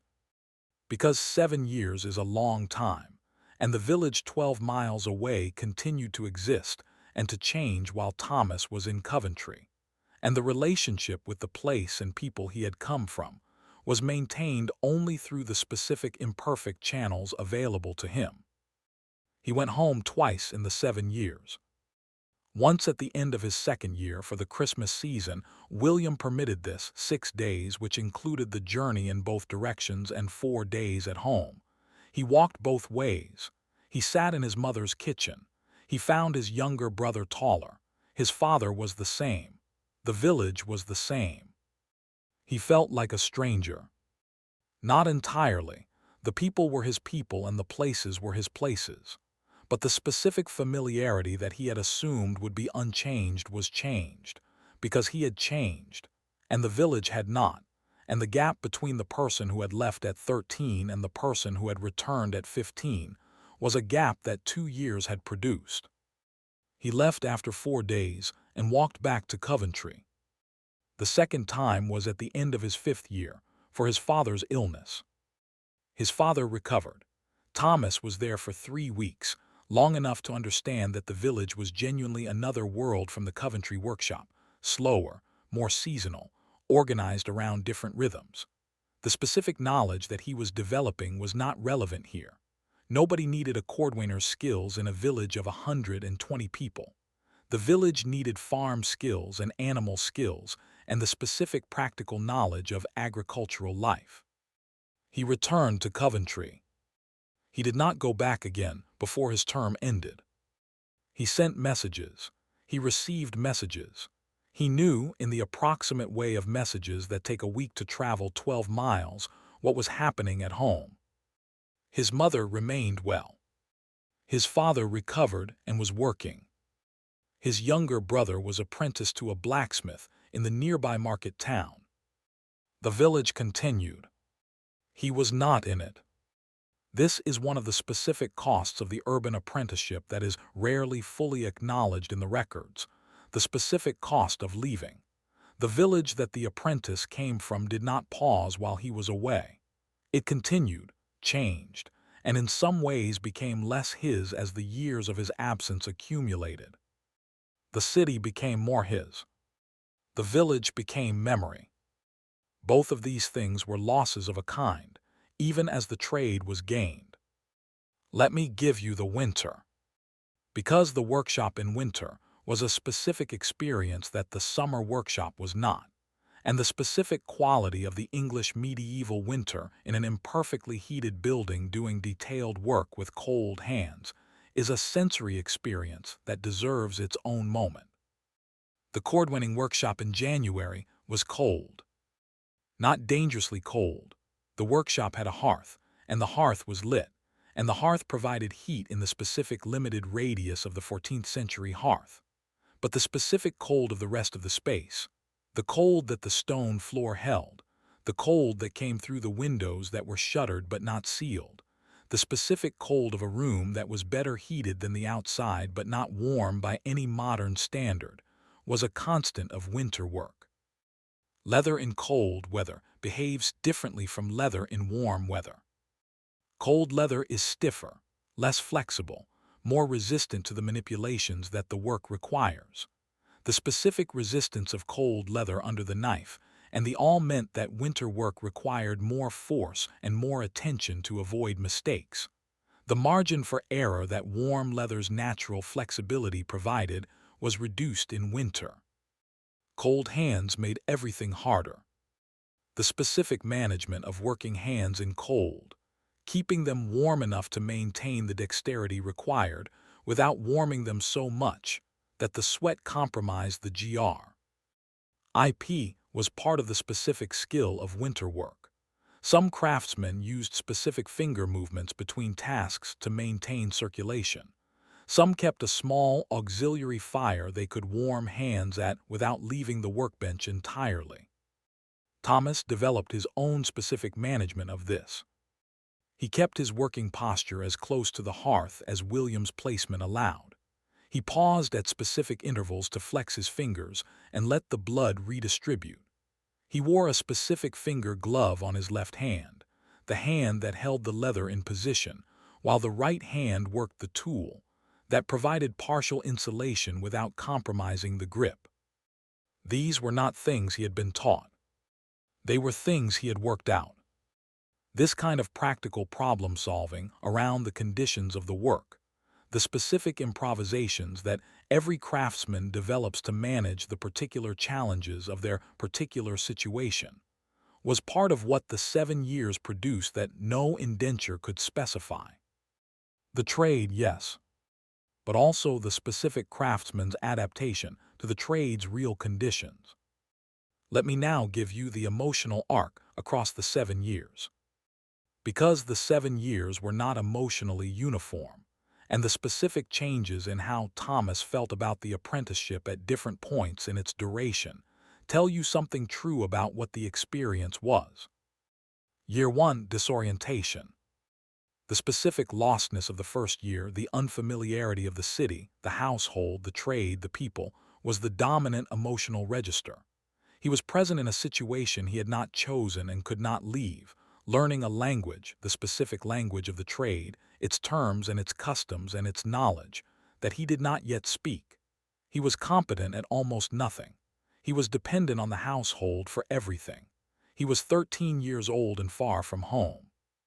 He was not miserable, he was disoriented. Year 2 and 3, adjustment and early competence. By the end of the 3rd year, the disorientation had resolved into something more like groundedness. He knew the household. He knew the city. He was beginning to know the trade. His first genuine successes, the cutting that came naturally, the specific accuracy that surprised William, gave him a specific confidence that the early months had not had. He was not yet skilled, but he was becoming someone who would be. Year 4, the middle. The middle of the apprenticeship had its own specific quality, less dramatic than the beginning and less anticipated than the end.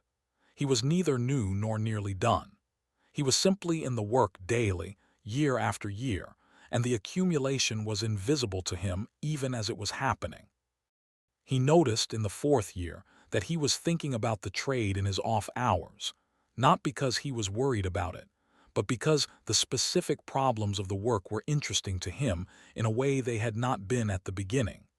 The how do you do this had become the how could you do this better. This was the sign that the knowledge had taken hold in a way that went beyond compliance. He was interested.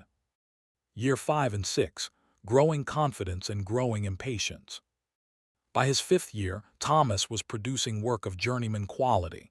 He knew this. William knew this. The gap between what he was doing and what the trade required of its independent practitioners was narrowing. He was also, by year 5, 26 years old in the body of an apprentice. His body was a man's body. His knowledge was a man's knowledge. But his legal status was still that of a bound trainee who ate at the lower end of the table and could not leave without permission. The specific impatience of the 5th and 6th year, the specific frustration of a capable adult in a subordinate position, was a known feature of the apprenticeship experience, documented in the guild court records and in the accounts of the period. Some apprentices resolved this impatience by running. Thomas resolved it by working harder. Not as a strategy, not as deliberate accelerationism, but because the work was the thing he could control, and controlling it was the specific outlet available for the energy that impatience generated. His output in years 5 and 6 was the highest of his training. Year 7, the end and its approach. The final year had a specific quality of retrospect alongside the specific quality of anticipation. He could see the end. He could see what 7 years had produced in him. He could measure the distance between the 13-year-old who had eaten at the lower end of the table and said nothing for 3 days and the 19-year-old who was making production shoes of journeyman quality every day. The distance was enormous. He had crossed it one day at a time, one stitch at a time, one corrected mistake at a time. He was not nostalgic about it. He was glad it was ending. But he was aware of what the 7 years had been. He did know in his final year that he would eventually be on the other side of this, that he would be the master with the new apprentice eating less than he needed at the lower end of the table. He did not know that the 7 years would look different from the other side, that what felt like subordination from inside it felt like something more like care from outside it. He found out. And now the final close. The workshop is closed for the night. The tools are put away. The leather is in its store. The fire is banked. The household is asleep. You have been with Thomas for 7 years tonight. In the 3 days of silence. In Alice's kitchen. In the cold February room where he decided not to run. In the Corpus Christi plays. In the masterpiece morning. In the last day's better breakfast. You have been with the system that built the medieval city, not the lords who commissioned the buildings, and not the bishops who organized the churches, and not the kings who issued the charters, but the craftsmen who made everything, who built and stitched and shaped the physical world that medieval people lived in, who learned their trades through 7 years of subordination and practice and daily repetition. They were not celebrated. They were necessary. The shoes were good. The shoes are still in the archaeological record, the specific surviving leather shoes of medieval Coventry, preserved in the soil, analyzed by historians who can tell from the stitching and the cutting what trade practices were being used, what quality level was being achieved, what the workshop standards were. The shoes survived. The men who made them mostly did not leave other records. But Thomas was there, and Will was there, and William and Alice and Geoffrey and Aldred, and Henry on the construction site in the cold, and Joan in the brewery in York, and Agnes and Cecily in the guild court. They were all there. The knowledge moved between them. It is still moving. Sleep. The workshop is closed. The leather is in its store. The apprentice's hands are learning. Good night. Let me give you the specific taste of the trade. Because I have been describing the doing of the trade without giving you the specific sensory world of the cordwaining workshop, and that world was the constant ambient background of Thomas's 7 years. The smell was leather and wax. The specific smell of dressed leather, the combination of the tanning agents and the natural oils of the hide, was the smell you breathed every day in the workshop. Not unpleasant, not pleasant in the way that bread or flowers are pleasant, just specific. The smell of the material that the work was made of. The smell that, once known, is recognizable anywhere and that Thomas would associate for the rest of his life with the feeling of work. The wax was the thread wax, the specific substance used to coat the linen thread that was used for stitching, which made it more durable and more resistant to the friction of passing through leather thousands of times. The wax smell was sweet and slightly medicinal, a specific note under the leather's earthier character. The tools had their own smell. The metal of the knives and the awls, the wood of the handles, the specific smell of the oil used to maintain them. The workshop was warm in summer and cold in winter, and the specific management of the workshop's temperature was one of the ambient background conditions that shaped the work without always entering consciousness. The sounds were specific too. The awl going through leather, a specific soft puncture, the precise moment of penetration. The thread being drawn through, a whisper of friction. The hammer on the last, shaping the leather over the form, a muffled percussion, the sound muted by the leather between hammer and wood. The knife on the cutting board, a specific scrape that announced itself differently depending on the blade's sharpness and the leather's density. These were the sounds of the working day, from the opening of the workshop to its closing, 7 years of the same sounds in the same space. Thomas stopped hearing them consciously within the first year. They became the ambient sound of his life. He heard them in his sleep sometimes, in the specific way that the sounds of a place you spend most of your waking hours enter the dreaming mind. The leather, the wax, the awl, the thread. 7 years. Let me give you a specific day, not a typical day, not a day from a chapter of the 7 years, but one specific day with its specific texture that I want to give you as a kind of concentrated experience of the whole. It is a Tuesday in March of Thomas's 4th year. He is 17 years old.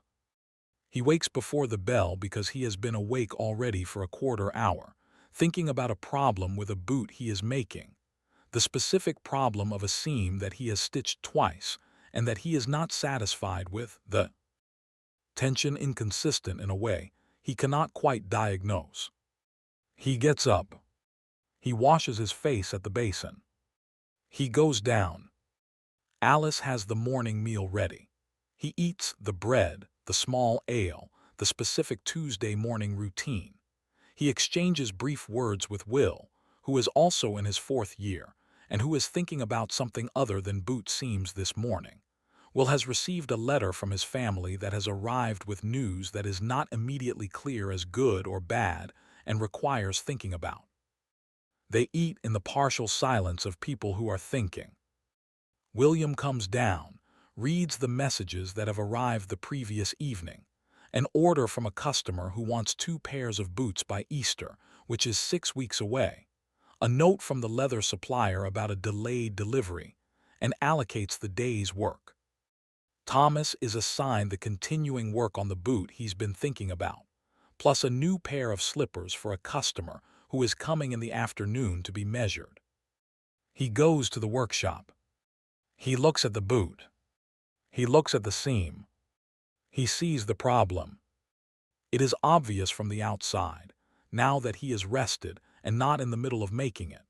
The tension had been inconsistent because his grip on the thread had been varying at a specific point in the stitch sequence. The moment he pulls the thread through after the awl passes, his left hand had been slightly less consistent than usual, creating the variation he'd noticed but couldn't diagnose. He knows now what he needs to do. He picks out the inconsistent section of stitching, a painstaking process, removing the thread without damaging the leather. He restitches. The second stitching is better. He holds the boot up to the light. He examines the seam. It is good. He puts the boot down and moves to the slippers. The afternoon customer arrives at 3, a merchant's wife who wants comfortable indoor slippers. Thomas measures her feet with the specific measurement protocol of the trade, noting the length, the width, the specific features, the slightly wide right foot, the high arch on the left that will affect the making. He will make slippers that fit these specific feet. The woman leaves. He has the measurements. The day ends with vespers, the church bell announcing the end of the working day. He puts the tools away. He goes up. He eats. He talks with Will. He goes to sleep thinking about the slippers, not anxiously, just in the specific way of someone engaged with the work, the mind returning to the interesting problem at the end of the day. This is a day. Not the masterpiece day, not the day Thomas thought about running, not the day the plague came to the city, just a day, a Tuesday in March. The boot seam, the slippers, the merchant's wife's slightly wide right foot. 7 years of Tuesday and Marches. The accumulation of ordinary days was the apprenticeship. Not the dramatic moments, the Tuesdays. Let me give you the wider picture of what the guild system built. Because the medieval English guild system, the cordwainers and the goldsmiths and the masons and the weavers and the tailors and the bakers and the brewers and all the other specific organized trades, was one of the most significant institutional structures in the history of the transmission of skilled knowledge. The specific goods that the English guilds produced over the medieval centuries, the buildings, the textiles, the leather goods, the metalwork, the food, constituted the material infrastructure of medieval life. The cathedrals, which are now the most visible physical legacy of the medieval period, were built by skilled stone masons who had learned their trade through exactly the apprenticeship system we have been describing. The specific quality control that the guild examination system maintained, the masterpiece, the warden's inspection, the specific standards enforced by people who knew the trade, produced a baseline level of quality in craft production that the market alone would not have maintained. Without quality control, the race to the bottom was always available. The seller who saved time and materials by producing inferior goods could undercut the seller who maintained quality, and the buyer who could not assess quality before purchase had no way to choose the better product. The guild system was, imperfectly and inconsistently, a solution to this problem. It was also a solution that served the master's interests in ways that went beyond quality control.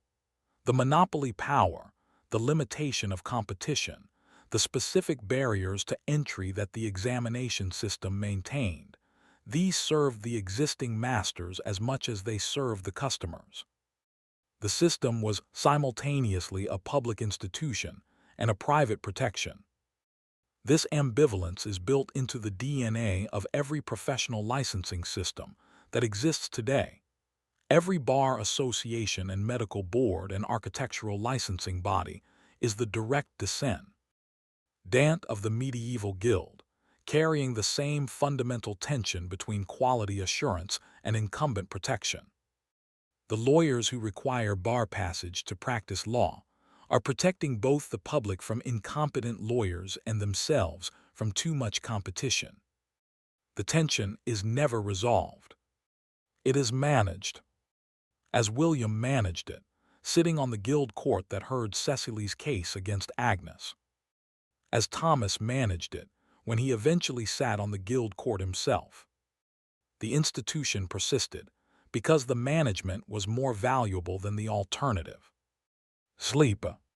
It is late. The workshop is closed. Thomas is asleep. His hands are the hands of a man who has been doing this for 7 years and whose body knows the work without being told. His hands in the dark are still. Tomorrow they will cut and last and stitch and finish. They will do it well. They learned how. Good night. Let me give you the specific world of the cordwainer's customer.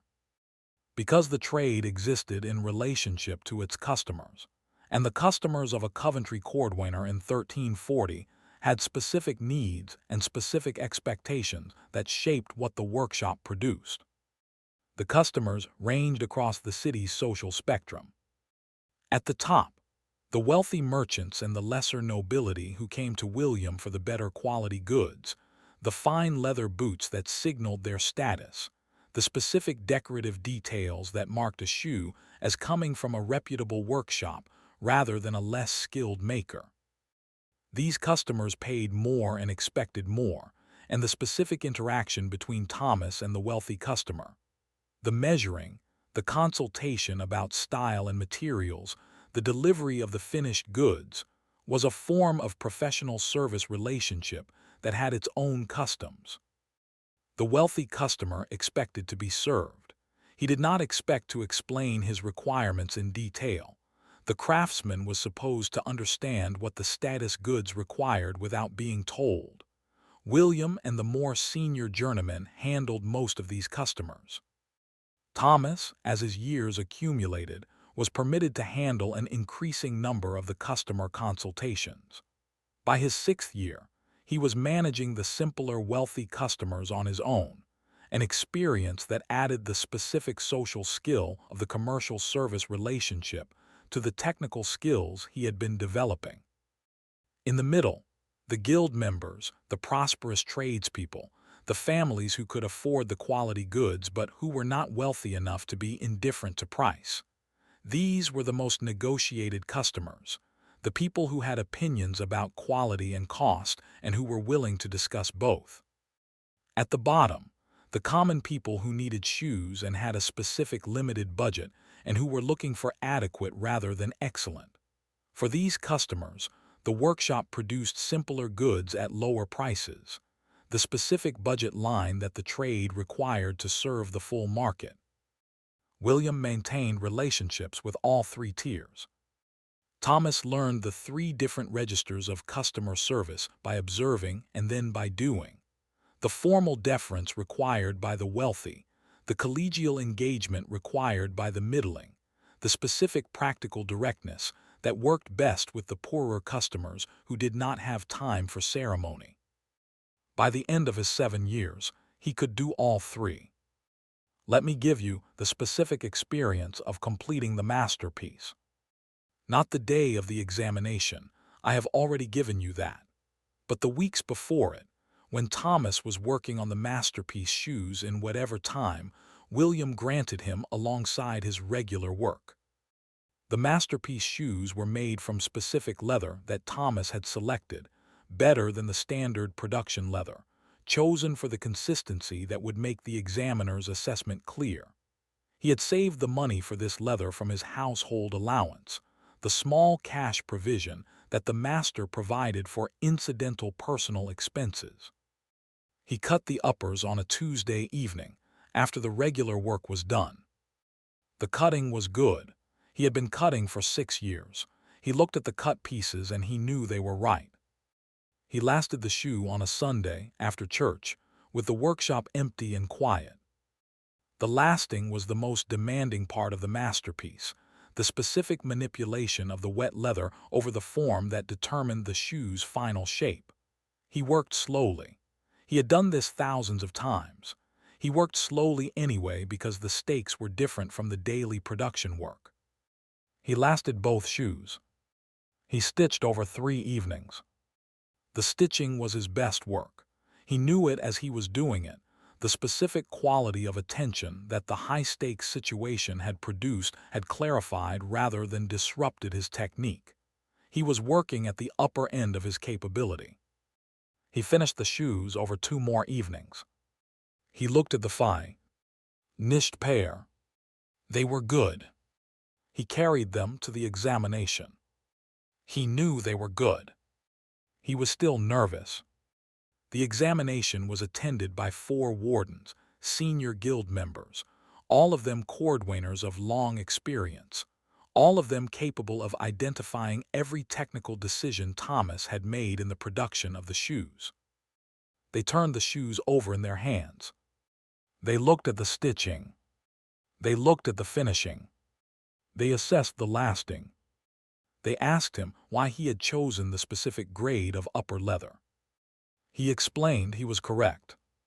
They asked him about the stitching tension. He explained he was correct. They asked him what he would have done differently if the shoes had been for a customer with a specific type of foot problem.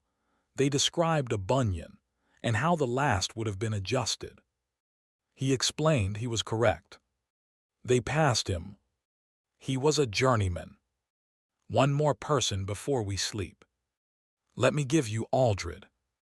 Aldred, you will remember, was the journeyman who had been in the Godwine household for 8 years when Thomas arrived. He was 30. He was saving for his own workshop. He had 5 more years to go, he calculated. He was right. In Thomas's 5th year of apprenticeship, Aldred's 13th year as a journeyman, Aldred left the Godwine household and established his own workshop in a smaller city to the north of Coventry. He had accumulated enough capital, barely. He had established the guild connections, through years of careful attendance at guild events and deliberate cultivation of the relationships that mattered. He took one apprentice. He was 43 years old. He was finally a master. Thomas heard about this from William, who told the household with the specific warmth of someone whose former journeyman had succeeded. There was a celebratory meal that evening. Thomas thought about what 13 years of being a journeyman looked like from the inside. He thought about the specific patience it required. He thought about Aldred's exceptional finishing work, done for 13 years in workshops that were not his own, his work contributing to the reputation of the masters he had served rather than his own. He thought about whether he would have that patience. He did not know. He had 2 more years of apprenticeship to complete before the question became relevant. He drank the small ale they raised for Aldred. He went back to his work. The specific long path that ran from a first day in a workshop at 13, through the 7-year apprenticeship, through the years of journeyman work to the eventual establishment of an independent workshop, was not a quick path. It was the path. It was the only path the guild recognized. Some men took it in 15 years. Some took it in 20. Some never completed it. The ones who completed it had a trade. They had a workshop. They had apprentices. And in their workshops, on Tuesday evenings after the regular work was done, they cut leather for the masterpiece that had not yet been made, by the apprentice who had not yet made it. The knowledge kept moving. Sleep. The leather is in its store. The tools are put away. The workshop is dark. The apprentice is learning. Good night. Let me give you the morning after the masterpiece. Because the morning after the examination had a specific quality that was different from every other morning Thomas had spent in the Godwine household, and that quality deserves its moment. He woke. He lay in the room that had housed him for 7 years, in the bed he had slept in every night for 7 years, with the sounds of the household beginning below him that he had heard every morning for 7 years. He was a journeyman. He was 20 years old. He had somewhere to be. He had already arranged the journeyman's work with a workshop on the other side of Coventry, had negotiated the terms, had a starting date in 2 weeks. He had arranged the lodgings. He had done the specific practical planning that the transition from apprentice to journeyman required. He lay in the bed. The room was cold. It was November early morning. He could hear Alice in the kitchen below. He could hear Will getting up. Will, who had completed his own term a year before Thomas and who was working as a journeyman in a shop near the market, who had stayed in the Godwine household by agreement with William because the accommodation was convenient and the arrangement worked for both parties. He lay in the bed. He thought about nothing in particular. He was waiting for something, he realized. He was waiting for the morning to feel different in some specific way, for some emotional register to announce itself as the appropriate response to having completed the thing that had organized his life for 7 years. The morning did not feel different. It felt like a morning. He got up. He washed. He went down. Alice had made a better breakfast. He ate it. The day was ordinary, as all the days were ordinary, as the 7 years had been mostly ordinary. the accumulation of ordinary days producing the specific extraordinary outcome of a person who knew how to make good shoes. He ate the better breakfast. He would remember it always. Not because it was better than usual, but because it was Alice's way of marking the thing, without ceremony, without speech, in the specific mode of someone who does not make speeches, but who makes better breakfasts when better breakfasts are called for. He understood this. He was grateful for it. He ate every bite. Sleep. The morning after the masterpiece. The better breakfast. Good night. And one last thought. The specific image I want to leave you with before sleep is the image of hands. Thomas's hands at 13. The hands of a village boy, capable and calloused from farm work, but not yet the hands of a craftsman. Hands that could hold a knife and feel the leather, but that could not yet translate what they felt into what the work required. Thomas's hands at 20. The hands of a journeyman. The specific calluses in the specific places that the trade produced, the all hand, the knife hand, the lasting hand. The specific grip that had been shaped by 7 years of holding the tools of the trade. The specific sensitivity in the fingertips that could feel the tension of a stitch, the quality of a leather, the readiness of a seam. Thomas's hands at 40. The hands of a master. Not different in kind from the journeyman's hands, but more settled, more certain, more completely at home in the tools that had been in those hands for 27 years. Hands that knew what they were doing without being told. Thomas's hands at 70, if he lived to 70, which in 1397 was not guaranteed but was possible. The hands of an old craftsman, slower, less dexterous in specific ways, but still carrying in their specific structure the 7 years and the 27 years and all the years after that. Hands that had made thousands of shoes. The shoes were worn out. The hands had made them. The knowledge had moved through the hands. Sleep. Good night.